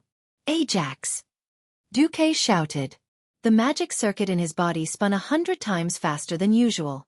The accumulated magic in his body, the magic drawn from the elemental plane, gathered in the void. This was a so-called magic that a transmigrator had secretly learned from another world. At the Breaking Dawn level, many magic only differed in the way energy was molded. Everyone could see that just as the red ray of light shot from the gigantic eyeball was about to hit the area around Onyxia, a gorgeous hexagonal ice crystal shield appeared diagonally in front of the crowd, blocking the red ray of light. 1, 2, 3, 4, 5, 6, 7. A total of 7 layers of magic light shields blocked the attack at a 45-degree angle. There was no pause at all. The first 5 layers of the light shield, which was condensed with highly concentrated magic, were easily shattered in less than 1/100th of a second. The 6th layer lasted for a full 1/3 of a second before it cried out and fell. This gave the heroes precious time to react. The knights were invincible, the mages used ice, and the thieves raised the shadow cloak that could resist magic attacks. The other professions could only pray for the best. The most crucial 7th layer had a special texture that was different from the previous layers. It was very bright, and it felt like a mirror. This layer of magic shield had done its job. In the end, most of the attacks from the mysterious giant monster were reflected. From the path it came from to the angle, there was a very obvious angle. The red light that was refracted beautifully dispersed into countless light beams that were as thick as a human's leg, splashing into the lush elven forest. Rumble. Countless trees were instantly turned into charcoal. Even the West Spring stronghold, which was 3 kilometers away, was hit. The top of the 50-meter-tall white stronghold was directly cut off by 1/3 by the largest red light beam. One must know that the West Spring stronghold had been reinforced and had an extraordinary magic protection circle for 24 hours. Even so, it was still unable to resist. The light of the magic protection circle merely flashed, and the top of the tower was directly blown off. Everyone suddenly realized that if it wasn't for Xueqi, perhaps they would have all died in that attack. But this was not the end. Most of the red rays were refracted, but a small portion of the scattered scorching rays hit the heroes surrounding Onyxia. Bu Lang's back was burned, and he lay flat on the ground. The weapon in Edwin Van Cleef's right hand melted away, and his fingers seemed to have been injured. He temporarily lost his ability to fight. Gina Goldsword's right thigh was pierced, and a bloody hole the size of a baby's fist appeared. She screamed and fell to the ground. Brawl Bearskin was grazed in the stomach, and Vale Era dragged him behind as he fell. Turayan activated his invincibility and blocked the attack with his divine sword. He was fine, but the bright holy light on his body dimmed by at least half. What Xueqi was most worried about finally happened. Onyxia seized the rare opportunity and rushed out in one breath. "Don't let her get away!" Xueqi shouted as he flashed forward. Naturally, there were also the 2 teams of experts who had not made a move from the beginning to the end. Mograine directly slashed, and holy light gathered on Ashbringer. In an instant, a huge crescent arc with a diameter of 10 meters appeared, and it directly cut the Black Dragon Princess' left hind leg. Master Roar's famous leap slash was here again. According to the rumors, Master Roar had reached a terrifying level where every time he jumped, an Abyss Lord would definitely kneel. Of course, this rumor was not far from the truth. Bloodhowl drew a beautiful arc of light in the air, and dragon blood splattered everywhere as the axe fell. The Black Dragon Princess almost lost a claw, and her entire left claw was cut in half. She screamed in pain, and her whole body flew out without a care. A figure leaped high, and like a meteor, he attacked the Black Dragon Princess who was trying to get up. Yes, he was one of the clones of the Stormwind King Varian Rin who had lost his memory, the violent and powerful Logosh. In his hands, the 2 swords formed a cross, and he ruthlessly slashed at Onyxia's neck. That is. Elucia was a little stunned. "I gave it to him." It was Jaina who spoke. The weapons in Varian's hands were once wielded by a pair of night elf brothers, Valilian and Levelian. These 2 magical elven swords were called Shalater and Aramine, which meant Shadow Ripper and Shadow Plunderer in Darnassus. In the Battle of Mount Hyjal, these 2 brothers died in battle, and the 2 swords were once taken by a demon. After that, Jaina killed that powerful demon. With Tyron's nod, the 2 swords became Jaina's spoils of war. When Varian rushed to Theramore, Jaina gave the two swords to Varian as a gift to his childhood friend. Now, the two swords shone brilliantly in Varian's hands. The incomparably accurate slash directly cut a huge cross on Onyxia's back and neck. That was a slash that even broke a small part of the bone. If she wasn't a real demigod dragon, she would have been decapitated by now. Roar. Another scream. Onyxia couldn't hold it in anymore. She finally couldn't help but use her last life-saving move. Wah! A shrill sound wave suddenly spread for a few kilometers around Mirror Lake. This wasn't an ordinary sound wave attack. This was a sound wave attack that contained the power of another ancient god, Enzos. This was almost a replica of Enzotha's attempt to save Nesario back then. Although it was much weaker, the target was no longer the four Dragon Kings, but mortals. The shrill sound passed through all defenses, ignored armor, holy light, and elemental power, and directly entered the minds of the heroes. The heads of the mortals who were slightly closer, whether they were mages or ordinary knights, exploded like watermelons. This kind of soul explosion directly hit their minds. Even people with strong wills like Theon and Sai-Dan couldn't help but cover their heads and kneel on the ground in pain. Even Xueqi, who had the strongest mental defense, was shocked to find that 6 out of the 7 mental defense barriers he had set up in advance had been broken, and the last barrier was also on the verge of collapse, shaking like waves. Onyxia finally flew, not just by relying on her tattered wings, but also the dragon language magic that had the ability to float. Before she flew up, she turned back and gave Xueqi a fierce look. She hated him. She deeply imprinted this human man who had almost tricked her to death in the depths of her soul. That's right, she really wanted to turn around and bite Xueqi to death. But she didn't dare.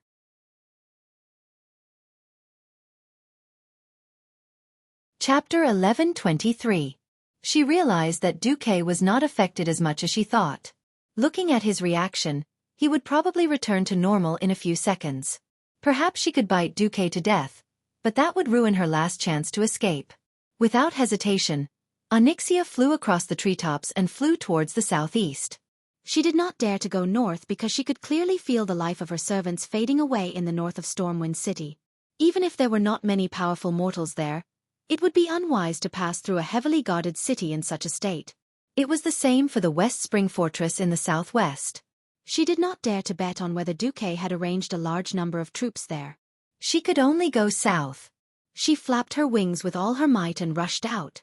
Unfortunately, other than those powerful mortals, there were still a large number of griffins in the sky.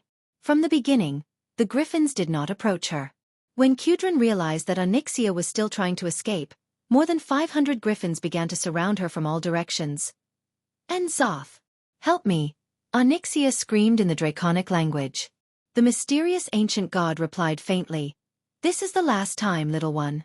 If you still do not have the ability to escape, I will give up on my investment in you." In the next second, the griffins that filled the sky suddenly lost control. As if they saw the most terrifying thing, they ignored the calls of their masters, the dwarven knights, and flapped their wings and fled in all directions. No, no. Come back. Scarlet. Come back. Kudrin painfully realized that even his Griffin King had lost control. Taking advantage of this last chance, Onyxia finally rushed out of the encirclement. The holy knights with the shortest legs were the first to fall behind, followed by the warriors, and then the rogues who had used up their sprint. When even the rangers who were relatively fast found out that Onyxia's huge body was beyond the range of their arrows, only Pharaoh could catch up to the Black Dragon Princess. Chase! Xueqi shouted. Other than the injured Jaina Goldsword, all the Radiant Moon mages and above chased after her at high speed. The dragon was fast, but the mages who used Flash to travel were not any slower than the Black Dragon Princess. In the gap between each blink, they could instantly launch a large number of spells at the princess, causing her even more serious injuries. However, when he saw Onyxia's HP remaining at 5%, Xueqi's heart bled. Oh my god! Now he was letting this bastard go. Stormwind will not have peace. However, if she kept running away, they wouldn't be able to properly deal damage to her. The thing that he was most worried about had happened. The mages behind Xueqi began to fall behind helplessly. Normally, a mage's flash could not be used limitlessly. Only Radiant Moon mages and above could slightly eliminate the effects of a chaotic magic circuit. Flash. was also a standard teleportation. It had to have a clear destination to teleport to, then use arcane energy to connect to the destination, temporarily turn its body into elements, and then quickly teleport to the destination. Not only did it require a mage's mana control, but it also required a mage's spatial positioning ability. If they made a mistake, they could teleport their body into a tree or rock, and even the strongest mage would die. Not every pharaoh could have a system elf like Xueqi to use spatial positioning. It was better in the open plains, but once they entered the elven forest, mages like Solarian were the first to fall behind. Then Jaina. When they reached the twilight forest, even Ronan was left behind. Only Xueqi chased after the Black Dragon Princess, relentlessly repeating the process of flash, instant magic bombardment, and flash again. Xueqi, give up. You can't catch me. Onyxia shouted in mid-air. Xueqi felt like he was in a trance. He didn't think that a dragon's vitality would be so abnormal. Perhaps she used some secret technique, but according to the system elf's judgment, the Black Dragon Princess HP was slowly recovering. And she had intentionally recovered her wings first. Although she couldn't fly high, she was still in the Air Force. Xueqi couldn't fly, so he was at a disadvantage. Ha ha ha. You can't catch me. I'll escape, and then I'll keep raiding your territory. I'll burn your beloved subjects, your beloved women to ashes. Xueqi didn't say a word and shot a dozen frostfire arrows. Unfortunately, he only hit twice, and the princess cried out in pain.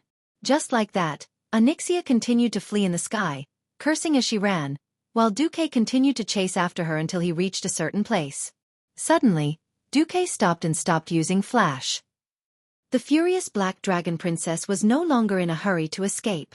Although she was covered in wounds and couldn't hold on much longer, the ecstasy of escaping made her so excited that she couldn't control herself. Ha ha ha. Can't play anymore? Can't fight anymore? Or are you finally going to give up? Duke Marcus, I told you you can't catch me. Just you wait, I'll soon recover from my injuries, and then I'll launch the most horrifying and tragic revenge on you and your damn country. Xueqi was silent for a full 3 seconds before he suddenly raised his head 45 degrees. He had a mocking smile on his lips. Ha ha ha, ha ha ha ha. The shrill laughter pierced her heart like a sharp arrow, causing her heart to hurt even more. A dragon's heart was huge and powerful. Xueqi's sneak attack directly pierced through one of her ventricles. If she wasn't a dragon that had stepped into the demigod realm, she would have died a long time ago. She hated it. So, Xueqi's laughter deeply provoked her. What are you laughing at? Nothing. I'm laughing at your ignorance and stupidity. What dash? The princess roared angrily. I've always dreamed of luring you here. Although I always thought that I wouldn't have the chance, who knew that you would come here yourself? Onyxia suddenly had a bad premonition. She suddenly turned her head. Although there was a mountain separating her from the place where the energy was converging, she could still clearly feel that there was a ridiculously huge amount of magic power gathering not far away from her. Little female dragon, when you go to hell, if anyone asks how you died, don't forget to tell them, you died of stupidity. This is already the territory of Karazhan. The blood drained from Onyxia's dragon face. Careless. She was really careless. She didn't dare to run to Stormwind City in the north, and she also avoided the West Spring stronghold in the southwest. In the end, in her panic, she was unintentionally chased by Xueqi from the northwest, so she subconsciously ran southeast. In the end, she ran headfirst into the range of the scariest wizard tower in the world, and it was even Xueqi's wizard tower. There was a path to heaven, but you didn't take it. Instead, you barged into hell. Die, Onyxia.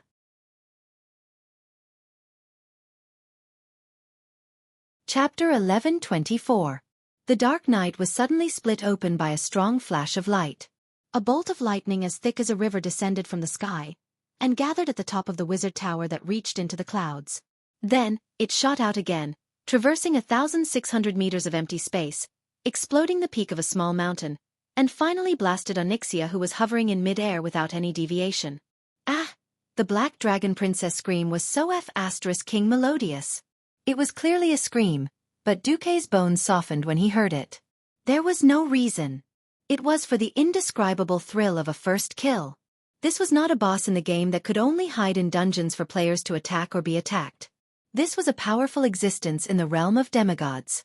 Although Onyxia could only be considered the weakest in the realm of demigods, she was too famous. Back in the days, many high-difficulty dungeons relied on the time-limited bonus brought by the Black Dragon Princess's head. And how many players farmed her for countless days and nights for the sake of that Onyxia's reigns, to ride on a smaller version of the Black Dragon Princess as a mount. Sigh. Tears welled up just thinking about it. There was no other way now. Letting the dragon return to the mountains was a million times scarier than letting the tiger return to the mountains. He could only kill her. Xueqi stared at the sky, watching the Black Dragon Princess's huge body fall from the sky and land on the ground. This was already near the Mist Mantle Manor near the Twilight Forest's night town. When the Black Dragon Princess fell diagonally, she crashed into an abandoned wooden house. The walls and pillars of the wooden house were completely torn apart after a sharp crash. The bricks and wooden boards, dust and pillars all broke, and then exploded, turning into dust and debris that splattered outwards. In an instant, half of the manor had become ruins, and smoke and dust filled the air. Xueqi rushed over at high speed, and something unexpected happened. When he approached with his magic shield and ice barrier activated, he suddenly heard what should have been a long-lost murmur. This sound passed through his eardrums and echoed directly in Xueqi's spirit sea. Do you have a girlfriend? When are you getting married? When are you going to have kids? Wait, this is the murmur of the ancient gods? Didn't that bastard Enzos claim to have given up on saving Onyxia? Before Xueqi could react, the whispers suddenly changed. Hee. It really is you. Although I don't know how you transmigrated 10,000 years ago, do you think that the little trick you played with me 10,000 years ago will still be effective 10,000 years later? This was clearly Enzo's voice. The declaration made by this voice gave Xueqi a very bad feeling. Not good. Not good. Not good, that's right. The imaginary mental barrier I created with the system 10,000 years ago resisted Nzoth's whispers. How could someone like Zos not do anything for 10,000 years? Nothing improved? As if confirming Xueqi's ominous premonition, in the next moment, Xueqi's spiritual sea was suddenly injured. In the illusory spiritual world, an enormous pillar that seemed to be able to pierce through the heavens and the earth crashed into it. Then, he ignored all the order and rules that Xueqi had constructed in his spiritual world and directly messed up everything. It was more violent than an earthquake, more shocking than a tsunami, more despairing than the collapse of the sky. Not only Xueqi's spiritual world, even the system elf crashed in that instant. In the real world, Xueqi felt as if he was struck by lightning. His whole body was rooted to the ground. Not to mention using magic, he couldn't even move his pinky. At this moment, a violent whirlwind suddenly swept up in the dust. A giant black beast used its remaining claw and leg to struggle and pounced over. It opened its terrifying scarlet mouth full of crisscrossed fangs at Xueqi. The world suddenly became silent. Everything was light and fluttering. Xueqi, who came back to his senses, saw the world in front of him turn black and white, and finally came to a realization. F***ck. I'm dead. I'm actually dead. This doesn't make sense. This is impossible. If there's no reason for this, it would be strange. Xueqi realized that he had died for a long time.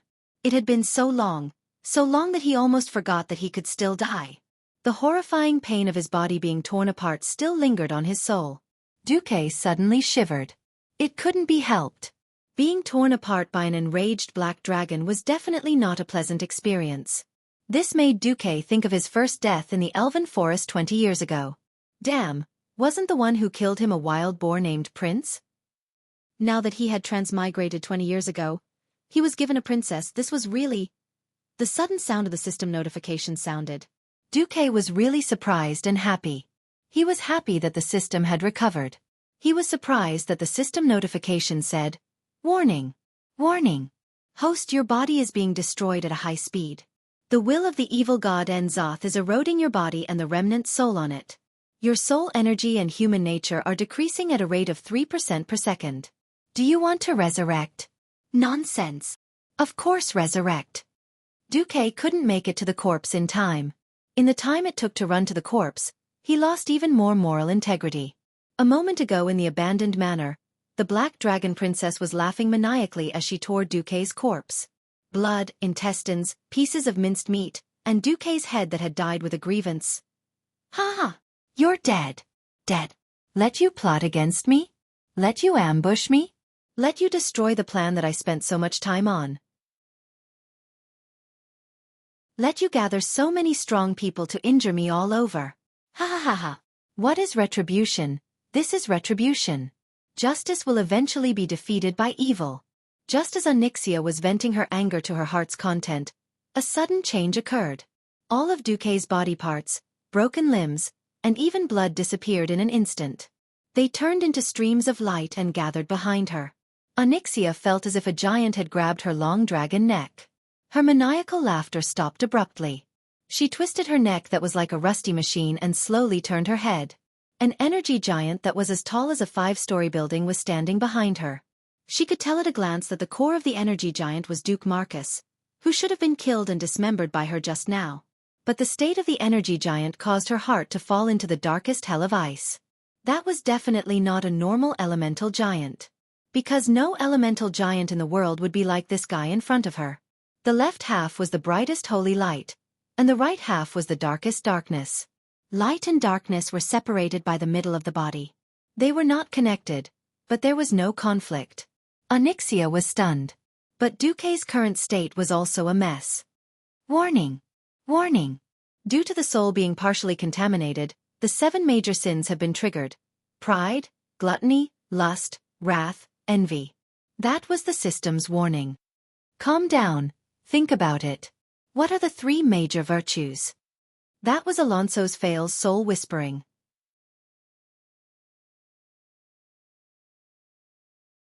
Chapter 11:25. At this moment, the chaos in Stormwind City had subsided. Most of the conservative nobles had been arrested. What was even more unexpected was that a loon had descended upon them. Tyrant stood at the top of Stormwind Fortress and summoned a loon's power. The goddess' gigantic shadow floated in the Valentine's Day sky, healing the injured citizens with her gentle moonlight. No, even many people who were thought to be dead were forcibly pulled back from the edge of hell by the goddess's unparalleled divine arts. In an instant, the name of a loon rose to fame in this country that was previously dominated by the Church of Holy Light. They did not receive news from Duque, but Ronan, who had returned dejectedly, came instead. "Where's Duque?" Jaina and the rest hurriedly surrounded him. "I don't know. I couldn't catch up to them when we neared the Twilight Forest." Actually, it was not Ronan's fault. Other than the most developed areas along the railway, most of the forest was still uninhabited. For example, the abandoned manor in Mistermantle might seem close to the night town on the map. In reality, it was 30 kilometers away in a straight line. In a place as dark as the Twilight Forest, the night watchman of the night town would need at least 5 to 6 hours to rush over. In the manor, only Onyxia and Duque were left. No, it should be said that there was also a terrible will of the ancient god. "Impossible!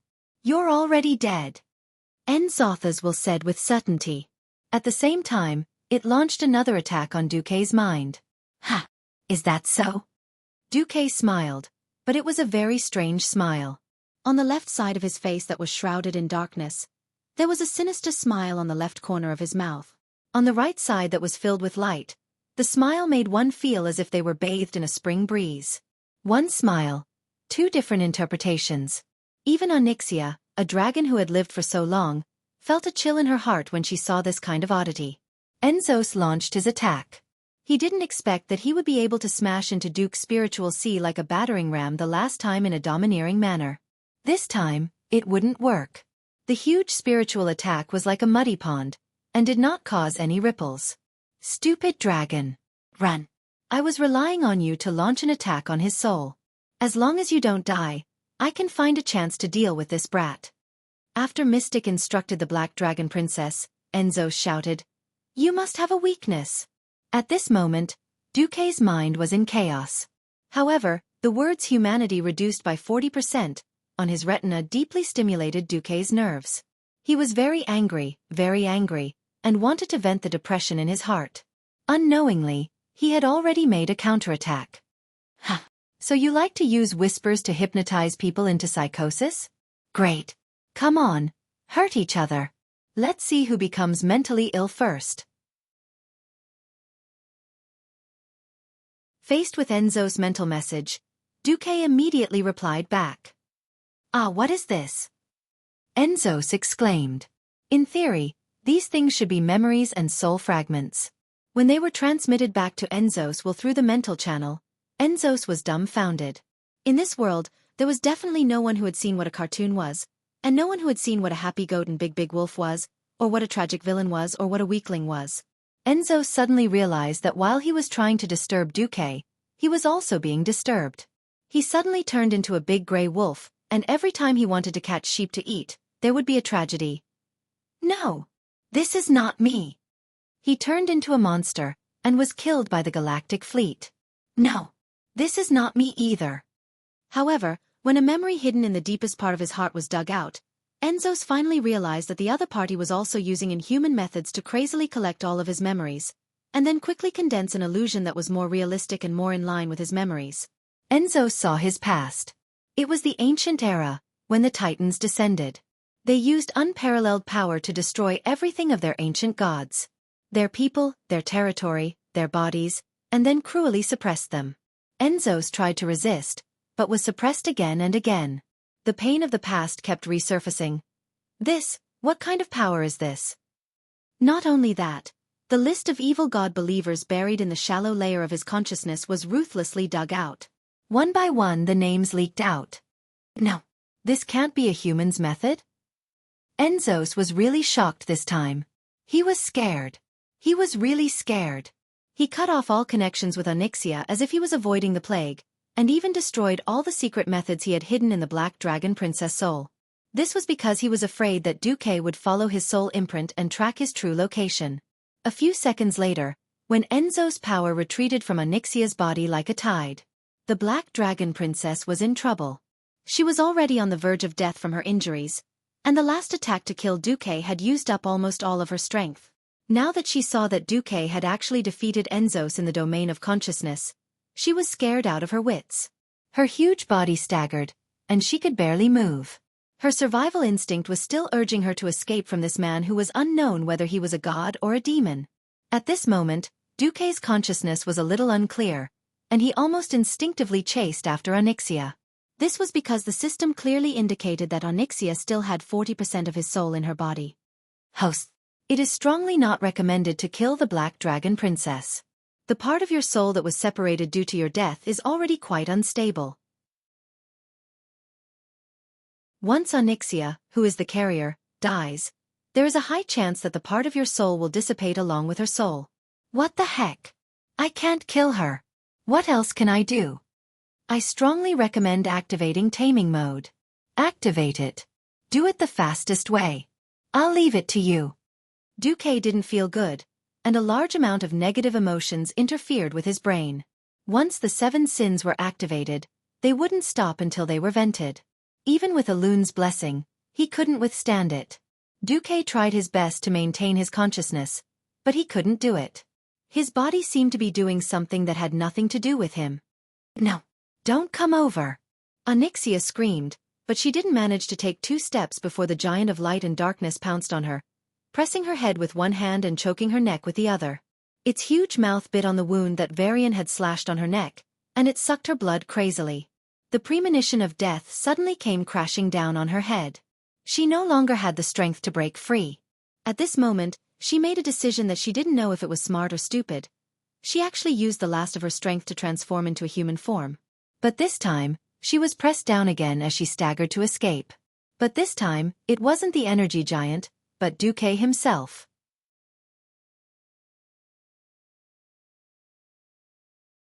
Chapter 11:26. Before death, many things would flash through his mind like a flashing lantern. Onyxia really regretted it.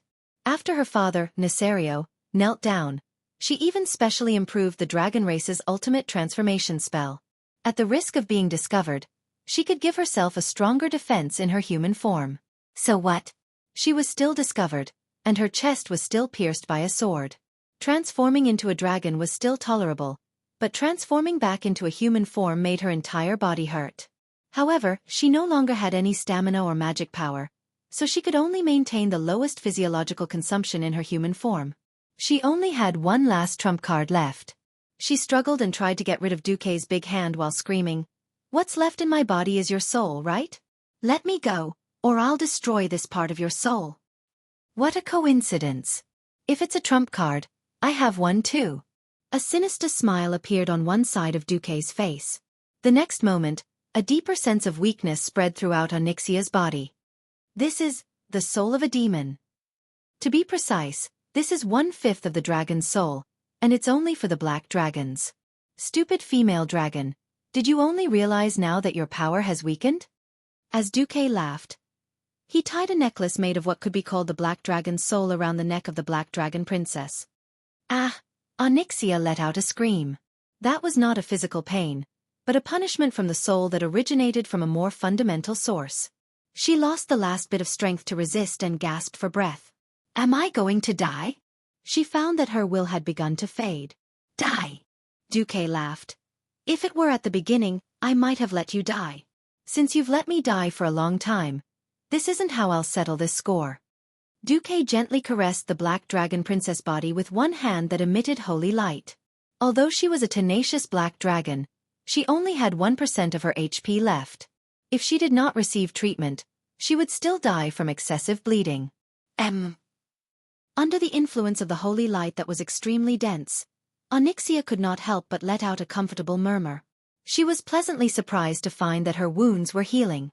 Although most of them were superficial wounds, at least she wouldn't die for a while. Haha.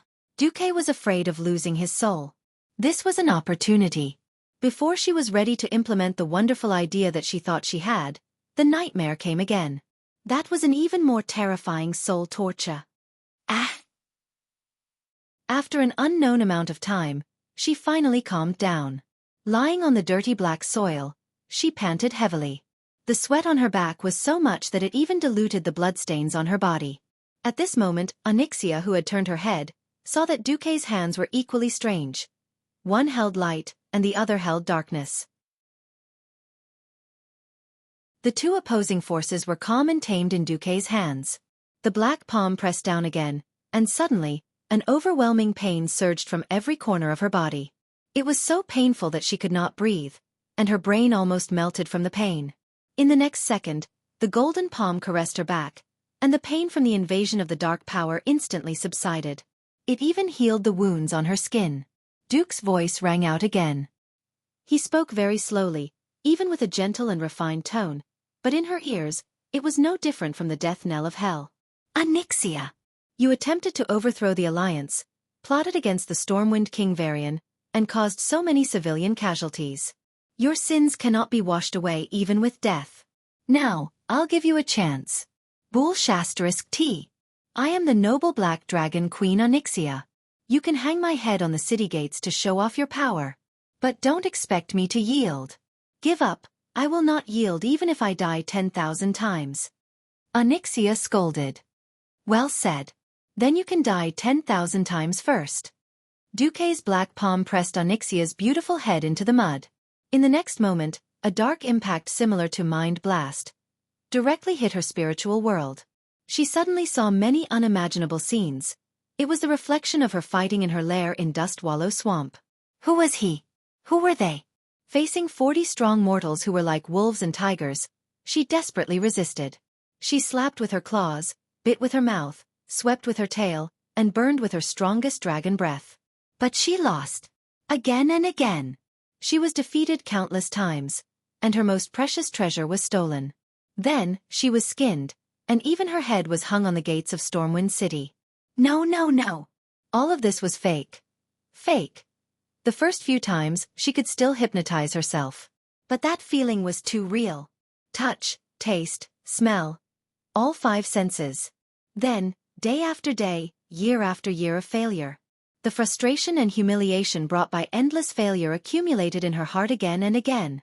Onyxia, who had once thought herself strong, began to lose confidence. She didn't know that this was someone's system genie.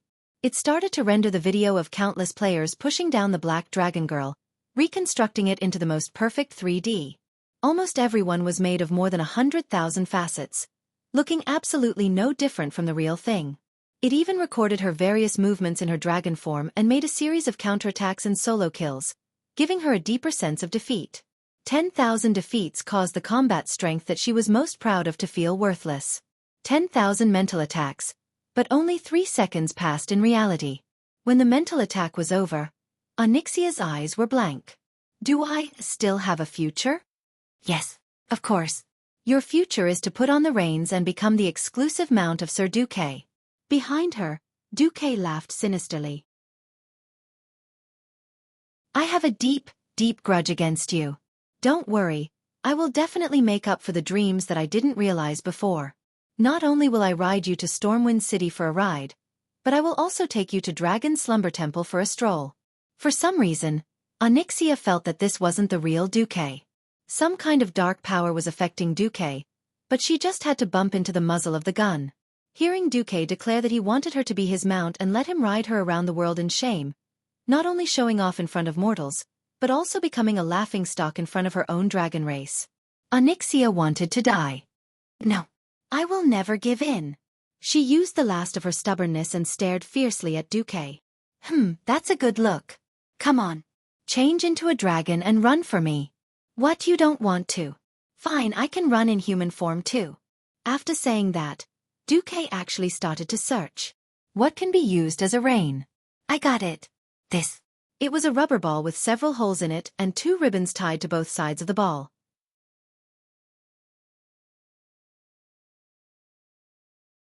Chapter 11:27. Xueqi had a wonderful dream. He raced. He became the male lead in an action movie. However, this time he felt very good. He could clearly feel that he was holding the steering wheel with both hands. As long as he pressed the black horn in the middle of the steering wheel, the car would make a strange whimpering sound. It was very unique. Although it felt like he was driving a Ferrari, it was also a little like riding a motorcycle. Yes, it should be riding a motorcycle. The thrill brought by high-speed racing was unparalleled. As fast as lightning. It felt like he was practicing swordsmanship. Every jolt made him feel like he was about to be thrown off the motorcycle. Ha! Why does it feel like riding a horse? So bumpy. In his hazy vision, Duke seemed to see himself whipping a horse, a thick 9-tailed horsewhip, lashing at the horse's butt. All of a sudden, a strange sound was heard. Congratulations, Master. Onyxia has surrendered. She is beginning to return to the Master's soul. Your moral integrity is being topped up at 55%. 56%. As the value rose to 100%, Xueqi finally began to wake up. When he truly realized what was happening, he realized that something was wrong. Damn. What the hell is this? Why am I holding 2 dragon horns with both hands? Why are these 2 dragon horns on the head of Countess Katrana, who has transformed into a human? And then my dragon taming whip. Perhaps he lost control due to his excitement. After Xueqi woke up, he unintentionally gave Onyxia the final blow. Onyxia, whose mouth was stuffed with something, arched her back. She raised her head to the sky and let out a sorrowful cry. Then, as if she had lost all her strength, she lay on the ground in an oar's position. Xueqi was terrified. He loosened his grip and the dragon horn slipped from his hand. At this time, Xueqi finally realized what he had done. Damn! I tamed a dragon? Sensitive to the changes in the dragon taming whip, Onyxia's eyes were filled with tears. She revealed a begging look that made Xueqi feel incredulous. Xueqi pulled her up and hurriedly removed the restraining tool from her mouth. Onyxia opened her mouth and said, Master, I give up. Don't torture me anymore. I'll be obedient in the future. Things seem to have become a little complicated. Xueqi was dumbfounded. Logically speaking, since Onyxia had done so many bad things, she should have been killed 10,000 times. 10,000 times was not wrong. But now, their relationship seemed to be subtly different. More importantly, the Black Dragon Princess's humiliating declaration caused her soul to change. In the spirit world's vision, Xueqi could clearly see that there was a rein in his right hand. This wasn't an ordinary rein. It was a soul rein made from Onyxia's soul. This was similar to how Sargeras made the Demon Lords hand over part of their souls and store them in the Twisted Nether. He wasn't boasting. Right now, as long as Xueqi willed it, he could make Onyxia suffer a fate worse than death. System notification. Congratulations, host. You have obtained the legendary item, True Onyxia's Reins. That's right. Not those miniaturized copies of Onyxia that were only for players to fool around with. This was the real Black Dragon Princess's reins. Duque couldn't help but laugh out loud. Ha ha ha, ha ha ha ha ha. I'll let you farm it 100 times and it won't drop. Who asked you to be reserved? Who asked you to call me Black? Now, I don't want those knockoffs, I have the real thing. That was resentment. Just like the undead horse that couldn't drop Rivendell countless times. Before Duque transmigrated, he couldn't get the Black Dragon Princess's reins no matter what. Once he did, a gay bastard called Recruit, and you, teamed up to steal his dragon. This resentment of the Black Hand even triggered the envy of the 7 deadly sins. Now that Duque's thoughts were clear, he felt refreshed. But Onyxia was in a tragedy. Onyxia shed tears of humiliation when she thought of the miserable life she would have to lead in the future. If it was an ordinary threat, she would definitely rather die than comply. However, it turned out that there was an existence even more terrifying than ghosts and gods. Duque. On one side was extreme pain and torture, and on the other side was the most gentle and comfortable holy light. Duque was simply the perfect combination of an angel and a devil. This kind of devastation was far greater than what her father had done to her mother. She remembered asking her mother, "Since you're so afraid of father, why did you give birth to me and Nefarian?" Sinestra replied, "A weak dragon that can't beat me down is not qualified to be my spouse. Although I'm reluctant, since Nethario has the ability to bite my neck and press my dragon head to the ground, I have the obligation to give birth to his children. This is the rule of the Black Dragon clan." Onyxia suddenly understood her mother's feelings. Perhaps, this was what it meant to be conquered. However, she, the noble Black Dragon Princess, was pressed down by a human. What the hell was this? Onyxia's mind was in a mess, and she had no idea what to do. In the darkness in the distance, the light of torches began to appear. Duque realized that it should be the Night Watchman from Night Town. After he became the lord of the eastern part of the Twilight Forest, he had strengthened the organization of the Night Watchmen. Most of the Night Watchmen were veterans who had retired from the first and second battle of the Dark Portal. They were quite skilled. Duque didn't want to trouble them, so he directly projected a phantom and explained the situation to one of the Night Watchmen. Duque looked around and picked up Onyxia, whose clothes had long been torn into strips. He took out a spare mage robe from his storage bag, wrapped it around her, and left. He couldn't go back to Stormwind City immediately. Duque wanted to open a magic transmission to tell Jaina and the others that he was safe, but looking at the trembling Onyxia, Duque suddenly felt a headache. Duque directly opened the portal to Karazhan. As soon as he came out of the portal, Duque saw a petrified ghost mage. Khadgar, all right.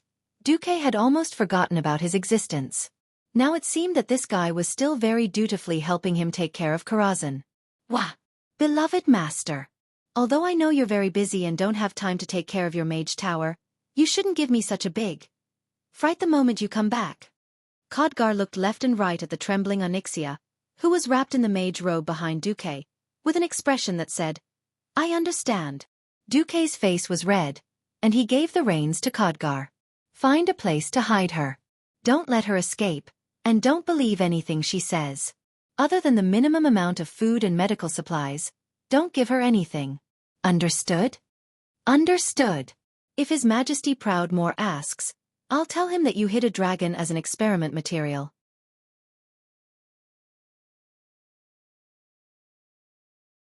Chapter 1128. Karazhan was very big. Not to mention hiding a person, it would not be a problem to stuff half of the dragon's slumber temple inside. After a few turns, Duque brought Onyxia to the huge astrological hall that should have been where the Nether Dragon was. "You stay here." "Wait." Without giving the Princess of the Black Dragon a chance to argue, Duque stuffed her in and quickly put the most powerful compound seal on the space to prevent her from escaping and to prevent anything from coming into contact with her. Now, Onyxia had finally given in. Submission was a far cry from obedience. Obedience was a far cry from deference, and a far cry from complete loyalty. This wasn't a game, and Duke couldn't see the loyalty. Moreover, the Black Dragon race's talent was in scheming. Duque did not dare to be careless at all. After quickly dealing with Onyxia, Duque finally dared to answer their magic messages. "Duque, Duque, are you okay? If you're not dead, make a sound, Servanas shouted nervously. Humph. In front of the magic mirror of the storm stronghold, the Alliance and Horde bigwigs who were concerned about Duque were all speechless. What the hell was this? It is indeed Duque. Jaina shrugged. Duque, I'll deal with you when you come back. Queen Sylvanas was a little mad. In the mirror, Duque looked wronged. You told me to make a sound if I'm not dead. You're in the right. On the surface, she looked angry, but everyone could hear the surprise in her voice. Soon, Duque opened a portal and returned. What's the situation? Did you let her escape? Bolvar was the most nervous and the first to rush up to ask. It was not just him. All the bigwigs in the storm stronghold were extremely concerned. Many of them had participated in the siege organized by Duque. Obviously, everyone knew that not every time would have a good ending. For example, the last time they ganged up on Earthes, he was forcibly rescued, leaving behind endless trouble in the future. Duque smiled. Although I suffered a bit at the hands of Enzos, I didn't let you down. With that, Duque swung his arm and threw a sword that looked like a machete to Vale Era, who was nervously following behind Varian. She subconsciously grabbed the handle of the weapon and was a little confused. This is... Duque had a smile on his face. Viscalo the Bloodletting. It's yours. Valilla examined the sword carefully, her face showing an expression of ecstasy. This was an era where epic equipment had yet to become commonplace. As a slave gladiator, Vale Era would normally be lucky to possess an excellent weapon. Now that she had obtained a relatively high-tiered epic weapon, it was definitely a pleasant surprise. Seeing his companion's ecstatic expression, William was a little dumbfounded. Vale Era, I remember that you don't specialize in combat, right? Shut up. From today onwards, I'm a combat thief. Valera's scolding made William a little resentful. It was impossible to buy an exquisite weapon even if one wanted to. In the eyes of a powerhouse who was used to living a poor life, changing his fighting style for a weapon was a very normal thing. Vanessa, who was at the side, patted Valera's shoulder. Do you know the benefits of following my master? Do you want to jump ship and join the Marcus family? Humph. Vale Era quickly hid behind Varian and made a face at Vanessa. Seeing that Duque had begun to divide the spoils as usual, everyone's faces were filled with joy. The space bag Onyxia's pouch was distributed, along with Ring of Imprisonment, Death Collar. To the powerhouses who had participated in the Battle of Mount Hyjal, these items were all very valuable. But to the new powerhouses who had just joined for the first time, this was a feast to upgrade their equipment. Bolvar actually wanted to ask about the evil magic at first, but he understood after seeing Duque's expression. Reginald stood beside Bolvar. Although Duque has all kinds of small problems, he has never let us down when it comes to big things, hasn't he? Looking at this old friend who had worked with him for more than 10 years, Bolvar smiled. That's right. Even though one was a direct subordinate of the late King Lang, and the other was a vassal of Duque, they still became good friends just like in history. After dividing the spoils, it was time for the main event. William, please ask the other one to come out too. Let's meet everyone together and put an end to this conspiracy. Under Duque's command, the other William also came out. The two kings had exactly the same faces, but had completely different auras. Anyone would be shocked. Two kings? How is this possible? Either my eyes are deceiving me, or the world is deceiving me. The nobles and officers discussed among themselves. In front of hundreds of nobles and high-ranking officers of the kingdom, Bolvar announced the cause of Valentine's Day. I'm sorry, this is all the doing of the evil black dragon Onyxia who disguised herself as the human Countess Katrana. As the Prince Regent, it is my dereliction of duty that I did not notice this. But before I'm held accountable, may I trouble the Regent, Duke Marcus, to cast a spell and restore His Majesty Rin? Duque walked forward and looked at the twin kings. He said seriously, back then, you were hit by a very evil ancient magic. It directly split your souls. To be honest, it is very difficult and very painful to fuse your souls again. If you resist the fusion, there may be irreversible consequences. Have you thought it through? Yes. He is me, and I am him. We are all William, and we are not complete without either one of us. As Rogosh, William had the most decisive personality, and his answer was the most resolute. I'm actually afraid. The timid William's answer made Xueqi frown, but his next words made Xueqi and the others feel relieved. But we all have the same love, our Tiffany, our child Andoin. In order not to cause trouble for them, I am willing to give up this lowly self and fuse again. After the timid William finished speaking, the bastard Xueqi's mind was tainted. All right, one husband turned into two. Cough cough. Xueqi nodded and collected his thoughts. He began to cast a spell. This was the recovery spell that he knocked from Onyxia's hands. Long before she completely surrendered and was willing to become a mount, she had handed over the spell first. If it was a normal Breaking Dawn mage, he would not be able to do it. This was because it involved the repair and recasting of souls. Fortunately, after spending time in the Burning Legion, Xu's ability to control souls was definitely the best among mortals.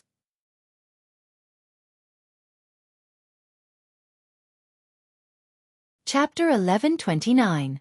Xueqi softly chanted a draconic incantation. You are the same existence on the soul scale. You have the same weight, the same texture. You come from the same source, the same mother. Under the watchful eyes of hundreds of nobles, the two Varians stretched out their hands and held each other's fingers. Gradually, their entire bodies began to turn into specks of light and disintegrate. Then, the beautiful silver-white glow began to converge and form a human figure. From this moment onwards, the farce between the two kings ended. Varian Rin was once again the one and only king in the world. Varian. Queen Tiffany rushed forward, caressing her husband and scrutinizing every detail of his face. Tiffany had once worried herself to death about losing herself and being a yes-man. Now, everything was fine. Her young and heroic husband had returned. The two of them became one, and Varian also regained his memories. At the same time, he also had the unforgettable memory of the ghost wolf Rogosh. He had many things to tell his lover, but in the end, thousands of words were stuck in his throat. All he could say were a few words. I'm back. The king and queen of Stormwind passionately kissed each other in public. This, of course, won the cheers of the entire audience and the most enthusiastic applause. That's right. The backbone of Stormwind had returned. After the farce was over, Bolvar dropped a heavy bomb. Our most beloved king has been turned into a puppet by evil magic. The evil Countess Katrana and Risto took advantage of the situation and almost stole the power of the kingdom. No matter what, as the regent, I have failed in my duty. From today onwards, I resign from my position as regent and ask for punishment from His Majesty. For dragon you. Varian was a little dumbfounded. Before Varian could continue speaking, Bolvar knelt on one knee and continued, Your Majesty. Merit must be rewarded, and mistakes must be punished. This is the principle of a good king that cannot be shaken. Your Majesty, please confiscate all of my fiefs as an example. This move of Bolvar's was beyond everyone's expectations. In the next moment, everyone realized Bolvar's decisiveness. Think about it, the king had been split apart by magic, and Bolvar was merely guilty of not investigating, yet all of his territories had already been confiscated. What should be the punishment for those nobles who collaborated with Onyxia to force the abdication and persecuted Xueqi? The crime of treason was unavoidable. In that instant, Xueqi understood Bolvar's good intentions. Xueqi bowed and said, Duke for Dragon is right. Merit will be rewarded, and mistakes will be investigated. I have the title of regent, but I haven't really assisted His Majesty for so many years. I have also failed in my duties. I ask His Majesty to allow me to resign as regent. Duke's action was a classic example of returning power. The abdication of the two regent kings at the same time meant that William, who had regained his sense of self, could finally show his power.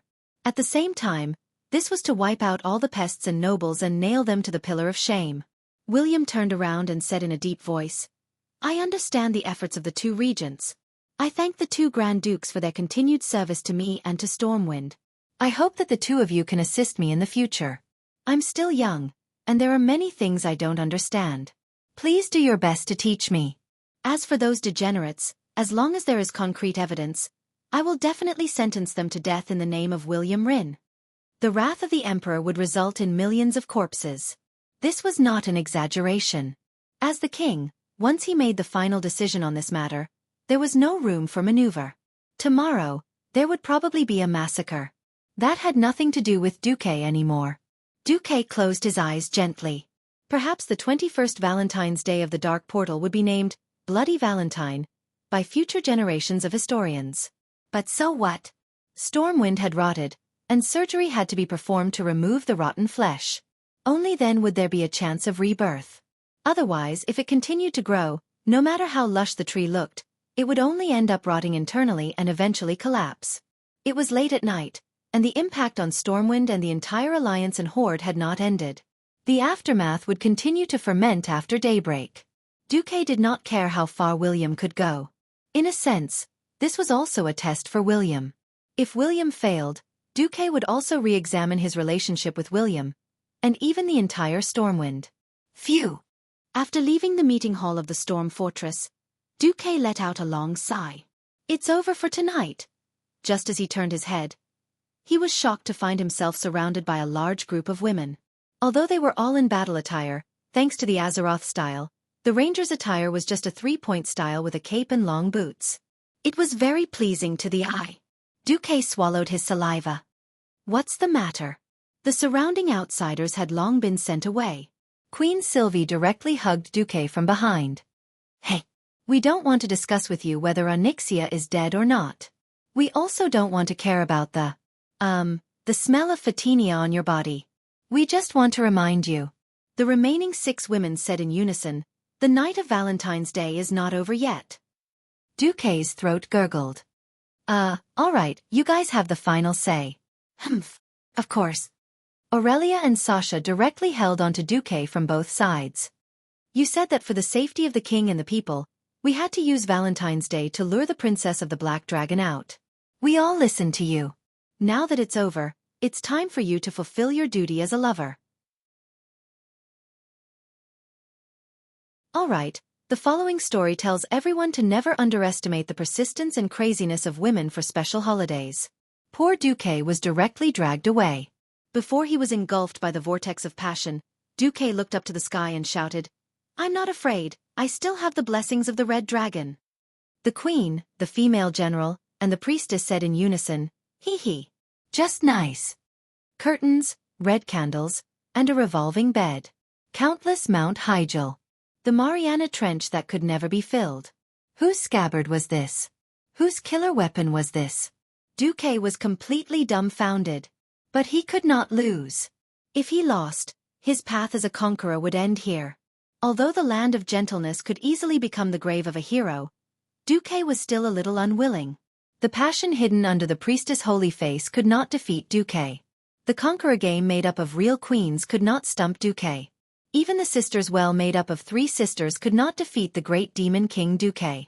The first glimmer of dawn appeared. Looking at the faint morning sun outside the Duke's mansion in Stormwind City, Xueqi struggled to climb out and swore in his heart. F***you. Why are there so many holidays? What Valentine's Day, Chinese Valentine's Day, 5/20, 11/11, Hand-Chopping Day, Christmas Eve, Christmas Day, and you still have to remember the anniversary of our acquaintance.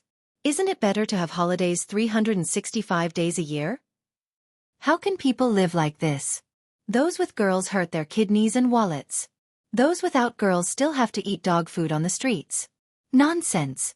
I, Xueqi, have decided that Azeroth can forget about these holidays in the future.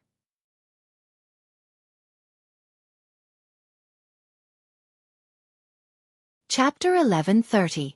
Brother Xueqi, I won't be able to see you again for a long time. Can you leave a mark on me so that I can reminisce about you at night without you? Kalia begged Xueqi softly. No problem. Xueqi replied energetically. System Elf, host, I just detected a slight decrease in your humanity, moral integrity. Did something happen? Xueqi carried Kalia's white thigh and used 999 consecutive godly sword stab while replying resolutely, nothing. The Alliance and the Horde defeated the evil Black Dragon Princess Onyxia, and saw through the conspiracy to overthrow the Alliance. They then punished the fallen nobles who were in cahoots with the evil. This result was worthy of celebration. William did not disappoint Xueqi. Not only did he execute most of the nobles who were in cahoots with Onyxia, but he also returned Xueqi's territory. Together with Bolvar and Duque, he reformulated the rights and duties of the nobles. He took back the right to station troops and tax, as well as prohibited the local nobles from privately passing local laws. All local laws had to be applied to Stormwind City first, and only after they were approved could they be implemented. While William was strengthening the royal authority, he also began to draft the Constitution of Stormwind. Not only did it have regulations for the people and nobles, it also started to restrict the unlimited extension of the royal authority. Drafting a constitution was not something that could be done in a day. It was just that in the new constitution, the concept of permanent autonomy for Duque's territory was formally proposed. Duque deliberated for a long time before deciding to agree. Historically, the territory that Stormwind controlled was not large. Nominally, the kingdom had 4 large territories: the Elven Forest, the Reed Ridge Mountains, the Twilight Forest, and the Western Wilderness. In reality, other than the Elven Forest, which was better controlled, the other territories were not stable. The Western Wilderness was the territory of the Defias Brotherhood. Outside the various farms were the territories of bandits, beasts, and murlocs. Now, after Duque's management, it had become 1,000 miles of fertile land. It was the core of the kingdom. After many years of management by the Marcus family, the Reed Ridge Mountains had become a private territory. At the same time, the surrounding knolls and other messy forces had been wiped out. The Twilight Forest was no longer scary after the construction of the East-West Railway. All the ogres had been wiped out, especially the Vogger Ogre Mountain. It was now one of Stormwind's most important mines. Coupled with the recent expansion of Stranglethorn Vale, it was no exaggeration to say that the territory of the Stormwind Kingdom was much larger than it had been in history. So even though East Elwyn Forest, East Twilight Forest, and Reed Ridge Mountain had become Duke's territory, the kingdom's territory was still huge. However, the most shocking thing was that William insisted on giving the Marcus family the title of King Candidate Family. William said, when Stormwind City fell 20 years ago, the late King Lang was already in despair. He had long made a vow in his heart that if anyone could help the Wurine family recover Stormwind City, he would not be ashamed to see Wurine's ancestors after his death, and he would be willing to share the power of Stormwind Kingdom with that person. In fact, Father had always been prepared for you to establish your own kingdom. But Uncle Duke Marcus did not give up and chose to be loyal to Stormwind. You did not change your mind in the face of despair and desperation. To be honest, the Rin family has nothing to repay you. Please join our royal family. If the bloodline of the Rin family is cut off, please lead the people of Stormwind. Duque considered William's request for a long time and finally chose to accept it. There were many things that could not be solved by forbearance. With the power, but without the corresponding status, things would often go wrong. There was only one condition for Duque to agree to join the Stormwind royal family. Before the bloodline of the Rin family was cut off, the Marcus family would only be a Grand Duke. This represented respect for Lang, who had raised Duque. The Alliance and the Horde temporarily returned to peace and quiet. Unfortunately, even such a situation became very short-lived. On the 18th of February, a new piece of news shocked the entire Horde. According to the report of the Alliance's commander, Duque, a large number of remnants of the Blackrock clan were found in the Blackrock Tower between the Burning Steps and the Scorching Canyon. The troll chief Xueqi, who was still a guest in Stormwind City, sent out a messenger under Duque's suggestion. He made a request that all members of the Horde thought was normal. He hoped that the scattered Blackrock clan would return to the Horde. Regarding this matter, Xueqi even negotiated the conditions with the Alliance represented by Duke. The Horde used minerals in exchange for the Alliance's green light to let the remnants of the Blackrock clan pass through the Alliance's territory and send them to the Kalimdor continent. Because in Xueqi's view, the Blackrock clan, who lacked resources and food, could not survive in the resource-poor Blackrock Tower. The situation was as Duque expected, but it was far beyond Xueqi's imagination. The messenger came back in the form of a corpse. The head of the messenger sent by the Horde was cut off, the brain was dug out, and the brain was made into a wine vessel and sent back. Only a piece of animal skin written in Orc language was nailed to the messenger's head with a fine black iron dagger. I, Rend Blackhand, am the true chief of the Horde. Starting with the despicable and cunning Orgrim, you self-proclaimed great chieftains have stolen the power that belonged to my father's Black Hand. Now, the time for retribution has come. In the name of the world's strongest Black Dragon King, Rend Blackhand, the only mortal ruler under Nefarian, I declare that the Horde has 3 months to launch an attack on the Alliance. And I admit that I am the only chief of the Horde. Seeing this, whether it was Wajin, Kane or Grom, none of the tribal chiefs could stand it any longer. They stared at the messenger. Until the last moment of his life, there was no fear on the messenger's face, only endless anger. Grom broke the dagger that was forged from black iron with one hand, letting the dark red blood flow down his palm. Rend Black Hand, I, Grom Hellscream, swear that I will make you pay with your life. I will make your body into a specimen and nail it to the gate of Orgrim forever, so that every Horde citizen will spit on your filthy soul. The leaders of the Horde rushed back to Orgrim as if their butts were on fire. Looking at the angry faces of the chiefs, the leaders of the Alliance could only sigh in admiration. Xueqi silently took away the model of the Blackrock Tower from the military map. Although it's a bit unkind, I think we can temporarily ignore the Blackrock Tower and Nefarian's Blackwing's Nest. Now let's talk about Molten Core.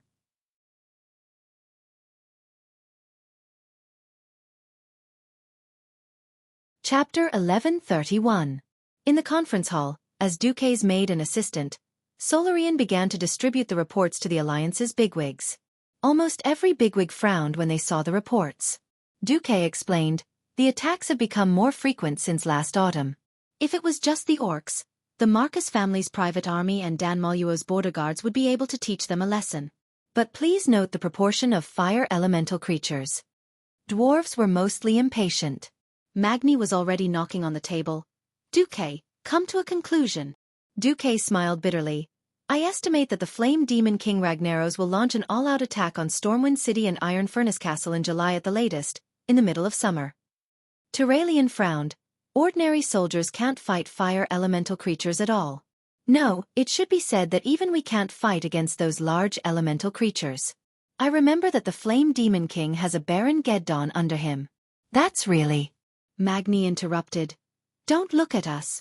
Even dwarves with a full set of protective gear can't swim in the lava river. No, there's a kind of protective gear that can do it. Xueqi suddenly clapped his hands, and the door of the Storm Guard General's conference hall suddenly opened. At the gate, there were 3 dwarves who looked a little uneasy standing there. Attention! It's the Dark Iron Dwarves. Dark skin? Magni blew his beard and stared. After all this trouble, the solution was in the hands of his mortal enemy.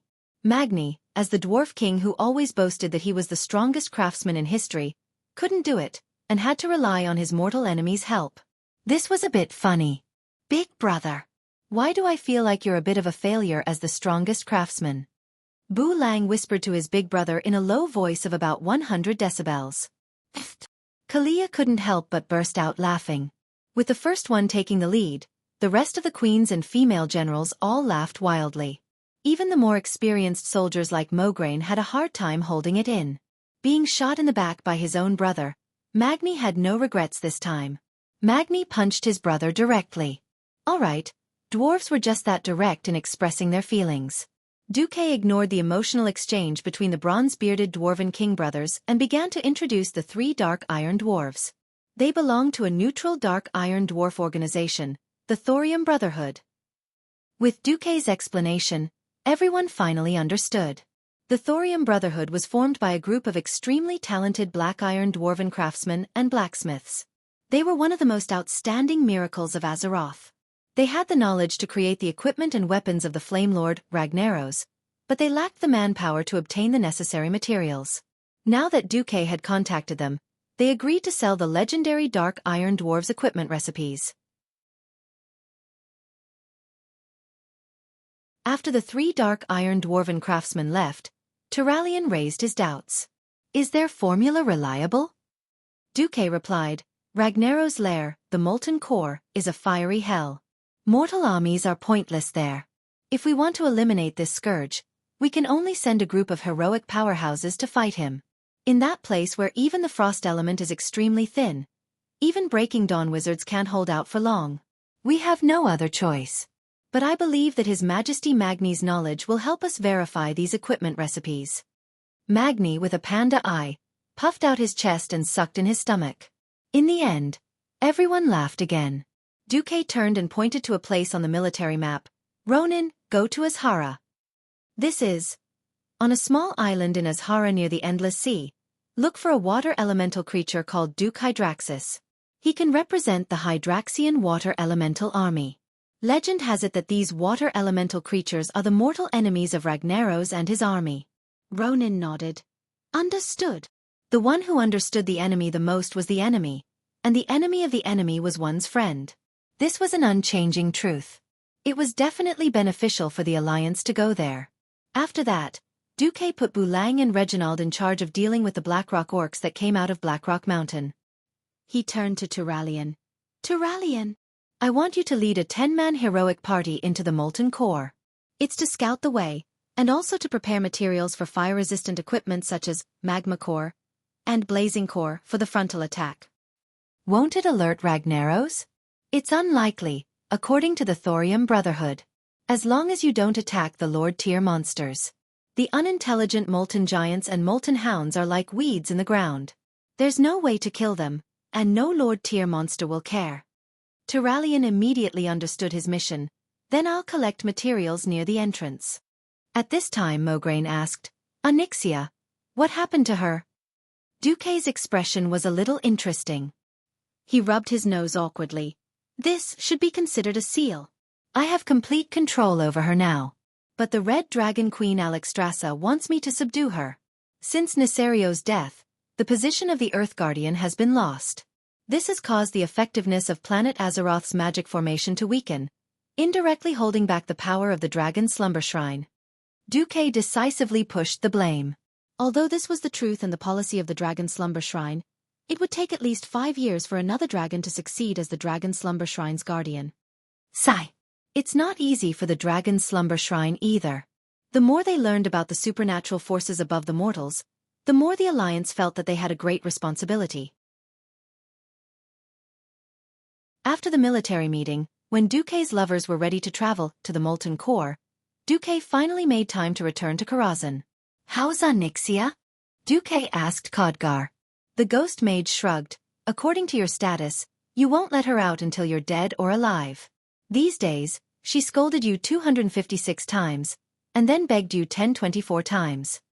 Duque blinked. What was this? But no matter how many doubts he had, it was nothing compared to seeing it with his own eyes. Going to the astrology hall, Duque found that his magic shield and seal was still quite intact, except for the dozen or so void worms outside the shield, which were rather disgusting. Asterisk swoosh swoosh swoosh. Asterisk a series of magic missiles took care of the void worms, which were probably at the level of a morning star wizard. Duque entered the magic formation. Unexpectedly, as soon as he closed the door, Duque heard a rustling sound. As soon as he turned around, Onyxia was already close to him. For a moment, Duque thought she was going to stab him or something. What greeted him was only a pair of fair arms that were as white as lotus roots. She was trembling.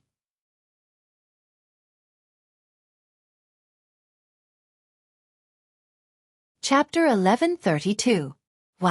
What's going on? If someone told Duque that the princess of the Black Dragon, Onyxia, was actually a timid person, Duque would be the first to not believe it. A timid person wouldn't go deep into the enemy's territory to play dirty tricks.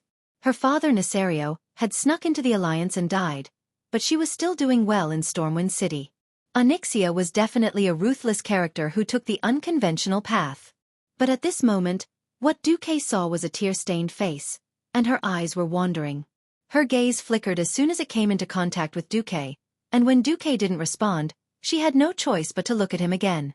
The plump and soft dragon's peak had already turned into a round pancake under the pressure, and was stuck to Duque's chest without any gap. Duque could even clearly feel the pulse of the dragon's heart. That was the sound of a panicked and disorderly heartbeat. Ha! What's wrong? My little mount.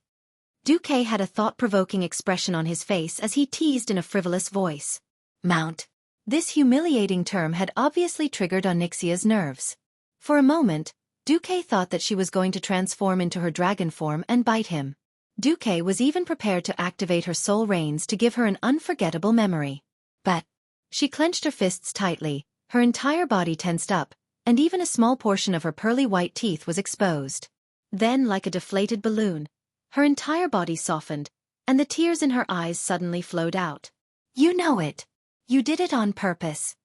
20% hatred, 20% anger, 30% pleading, and 30% emotion that even the princess of the Black Dragon herself didn't know.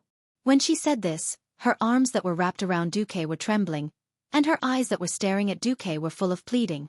If Onyxia's surrender a few days ago felt like she was being forced to submit to him, the current Onyxia gave Xueqi the feeling that she was 70 to 80% willing to submit to him. Why was it like this? Suddenly, the spatial crack connected to the astrology hall moved. After a series of wave-like tremors in midair, a few void worms crawled out and began to gnaw at the protective barrier in vain. The magic array that Xueqi had personally set up couldn't possibly be destroyed by a magical beast of this level. What happened next made even Xueqi feel a little annoyed. These worms, which looked to be the size of a calf, used their ring-shaped mouthparts full of sharp, thumb-sized teeth to gnaw at the magic shield. At times, there was a grinding sound, and at other times, it sounded like nails scratching against glass. These voices sounded quite vexing. Onyxia cried and begged, "You're threatening me. If I don't listen to you and dare to play tricks behind your back, you'll throw me to those disgusting lowly creatures, right? You won't even let me die. Every time you let them gnaw on my body, you use your holy light to heal my injuries, right? Don't lie to me, I know. Congratulations, my master. Your plan has succeeded. I'm no match for you, I'll be obedient, don't let me stay here anymore." In his heart, Xueqi was dumbfounded. In all honesty, Xueqi had never thought of doing this. After regaining his rationality, Xueqi thought about how to find a safe place to lock up the princess of the Black Dragon without letting her escape. At that time, if he still didn't reply, Jaina and the others would go crazy. Only a ghost would have the thought to set up such a clever psychological torture trap. In the process of training Onyxia, this could be considered an unintentional surprise. It was much better than the result he had intended. Dragons had extremely tough bodies and strong vitality, and it was very difficult to hurt or even kill a dragon. On the other hand, the overly tough bodies of dragons made regeneration very troublesome. Xueqi glanced at the system notification and found that after so many days, Onyxia's vitality had barely recovered to 2%. It was not wrong to say that she was still in a dying state. Any creature's willpower would easily decline when they were seriously injured, and dragons were no exception. Just like how he had locked her up in the Celestial Hall, which was equivalent to a prison, and had let the void worm torture her mind. This was Xueqi's unintentional action. He did not expect this to be a fatal blow to Onyxia. If he had used all kinds of torture on her from the start, or kept increasing the intensity of the torture after the first time he tamed a dragon, the result would most likely be that the greater the pressure, the more intense the resistance in her heart, and in the end, she would fiercely rebel. Of course, there was another result, which was that Xueqi had completely broken her mind. In any case, there would not be this docile and obedient Onyxia. Xueqi could not help but think, next, should I use both carrot and stick, and not just be good or bad to her? What about training an evil dragon? Xueqi was also clueless.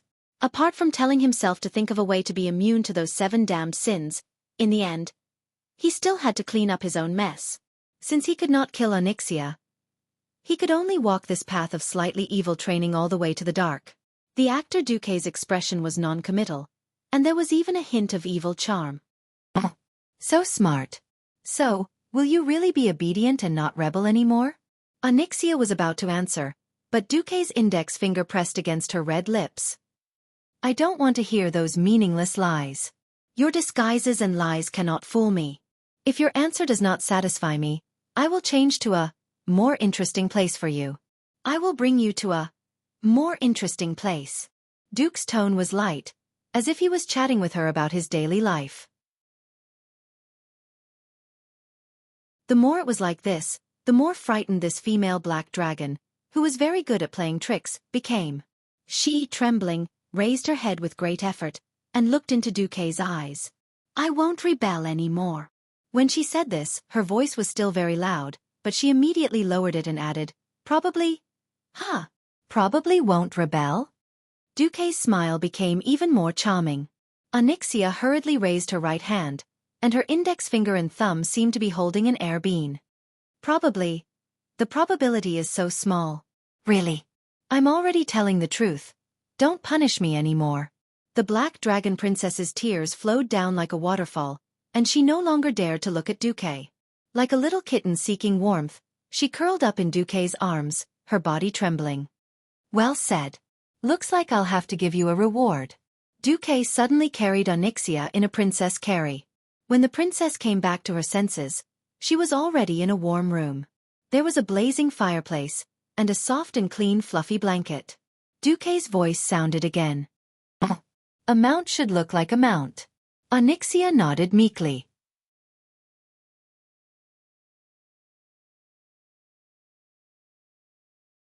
Chapter 1133. After the dragon taming whip visited the dragon's cave again and again and figured out the depth and twists of the dragon's cave, Xueqi finally had a detailed and in-depth understanding of his exclusive mount. After riding Onyxia once at night, Xueqi cast holy light and fed her a large amount of good meat, bringing her HP back to 10% in one night. The next morning, Xueqi decided to ride her again. Pippy dragon, let's go. Xueqi sat on the huge black dragon's neck and swung the soul reins. Onyxia instantly turned her head and rolled her eyes at Xueqi. However, those yellow vertical pupils that were bigger than water basins no longer had that fierce and vivid light. In the end, she sighed helplessly and flapped her huge wings. The black dragon princess injuries were still very serious, and there were many holes in her wings. She almost lost her balance when she took off. Unlike in human form, at least the wounds on the surface had all healed. The black dragon princess in dragon form still had many wounds that were shocking to look at. This was done on purpose by Xueqi. Anyway, no matter how long Onyxia had been in human form, she still believed that she was a dragon. The wounds on her dragon body allowed her to recognize her situation even more clearly. Thus, she was unconsciously willing to make more concessions in human form for the sake of survival. But wasn't concessions in human form still concessions? Perhaps she could still deceive herself on the surface. But what about in her bones? With one hand holding the reins and feeling the breeze brushing past his face, Xueqi felt great. Haha. I'm not riding some nameless, common young dragon of the dragon clan. Either I don't ride, or I just walk. I don't ride a mount. If I'm going to ride, I'm going to ride the best. Only a boss dragon like Onyxia is the mount that I dream of riding. After circling a few times in the sky above Karazhan, it felt good, but a little slow. Xueqi took out a long whip used by beast tamers from his storage pouch, and with a snap, he lashed out with the whip, hitting the black dragon's butt. As a boss-level black dragon, Onyxia definitely had thick skin and tough scales. The dragon's body did not feel anything from the whip. But the psychological shock was the most profound. Her whole body stiffened, and she almost fell from the sky. For a moment, she almost wanted to fall to her death together with her bastard master, Xueqi. Unfortunately, wizards were the least likely professions to fall to their deaths, let alone Breaking Dawn wizards. If the dignified black dragon princess were to fall to her death, she would be too ashamed to face her ancestors. Although she did not have the face to see her dead father now, she could only imagine the day she would be rescued when she thought about how Alexstrasza was captured and almost turned into a mount. Now that she was under the control of the black dragon's soul, and had handed over the soul reins, she could only imagine the day she would be rescued. Well, she actually didn't have much hope.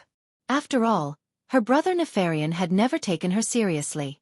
The relationship between the black dragons had always been cold and indifferent.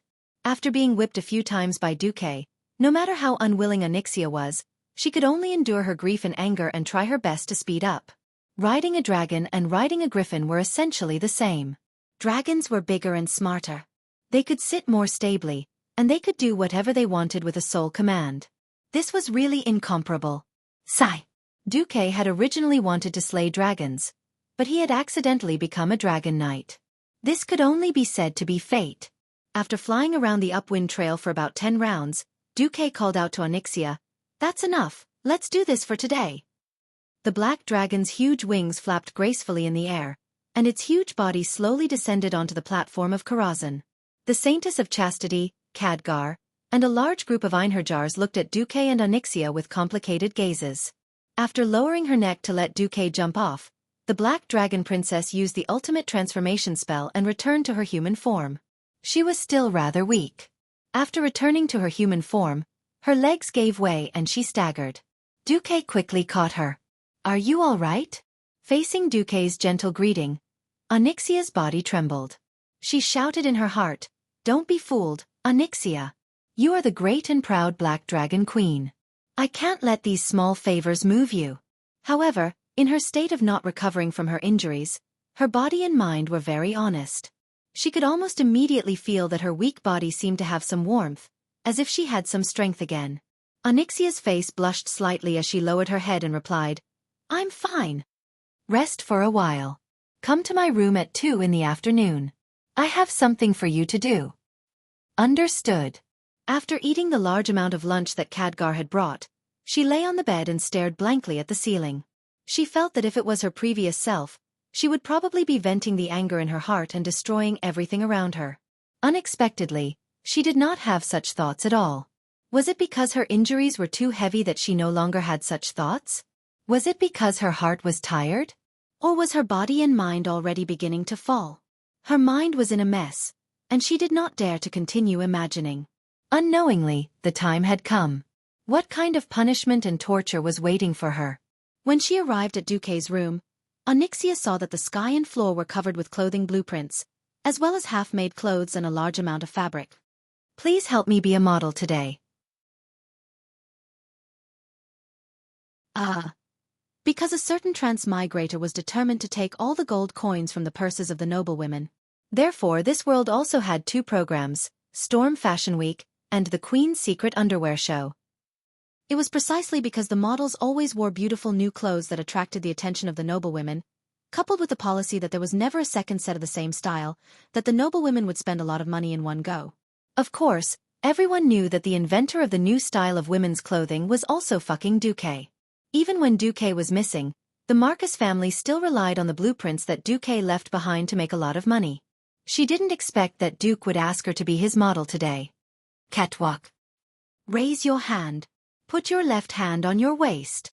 Turn around twice and see. Duque was like the most professional tailor and designer, ordering Onyxia around. After a busy afternoon, she didn't feel anything, but after dinner that night, when Duke presented her with some new clothes that were as beautiful as the heavens, Onyxia suddenly felt a sense of enchantment. It seems that following Duque was not bad. The reward for being a model was new clothes. This was indeed intentional by Duque, and it unexpectedly had a miraculous effect. In theory, it could slowly remove the guard in Onyxia's heart, but the speed was absolutely beyond Duque's expectation. That night, when Duque went to Onyxia's room, he found that she was trying on new clothes. When taming the dragon again, Duque could clearly feel Onyxia's passion and cooperation. You're tuning in to the Xueqi's Martial Arts Saga YouTube channel. Don't forget to subscribe and join us on this journey to catch the most captivating stories.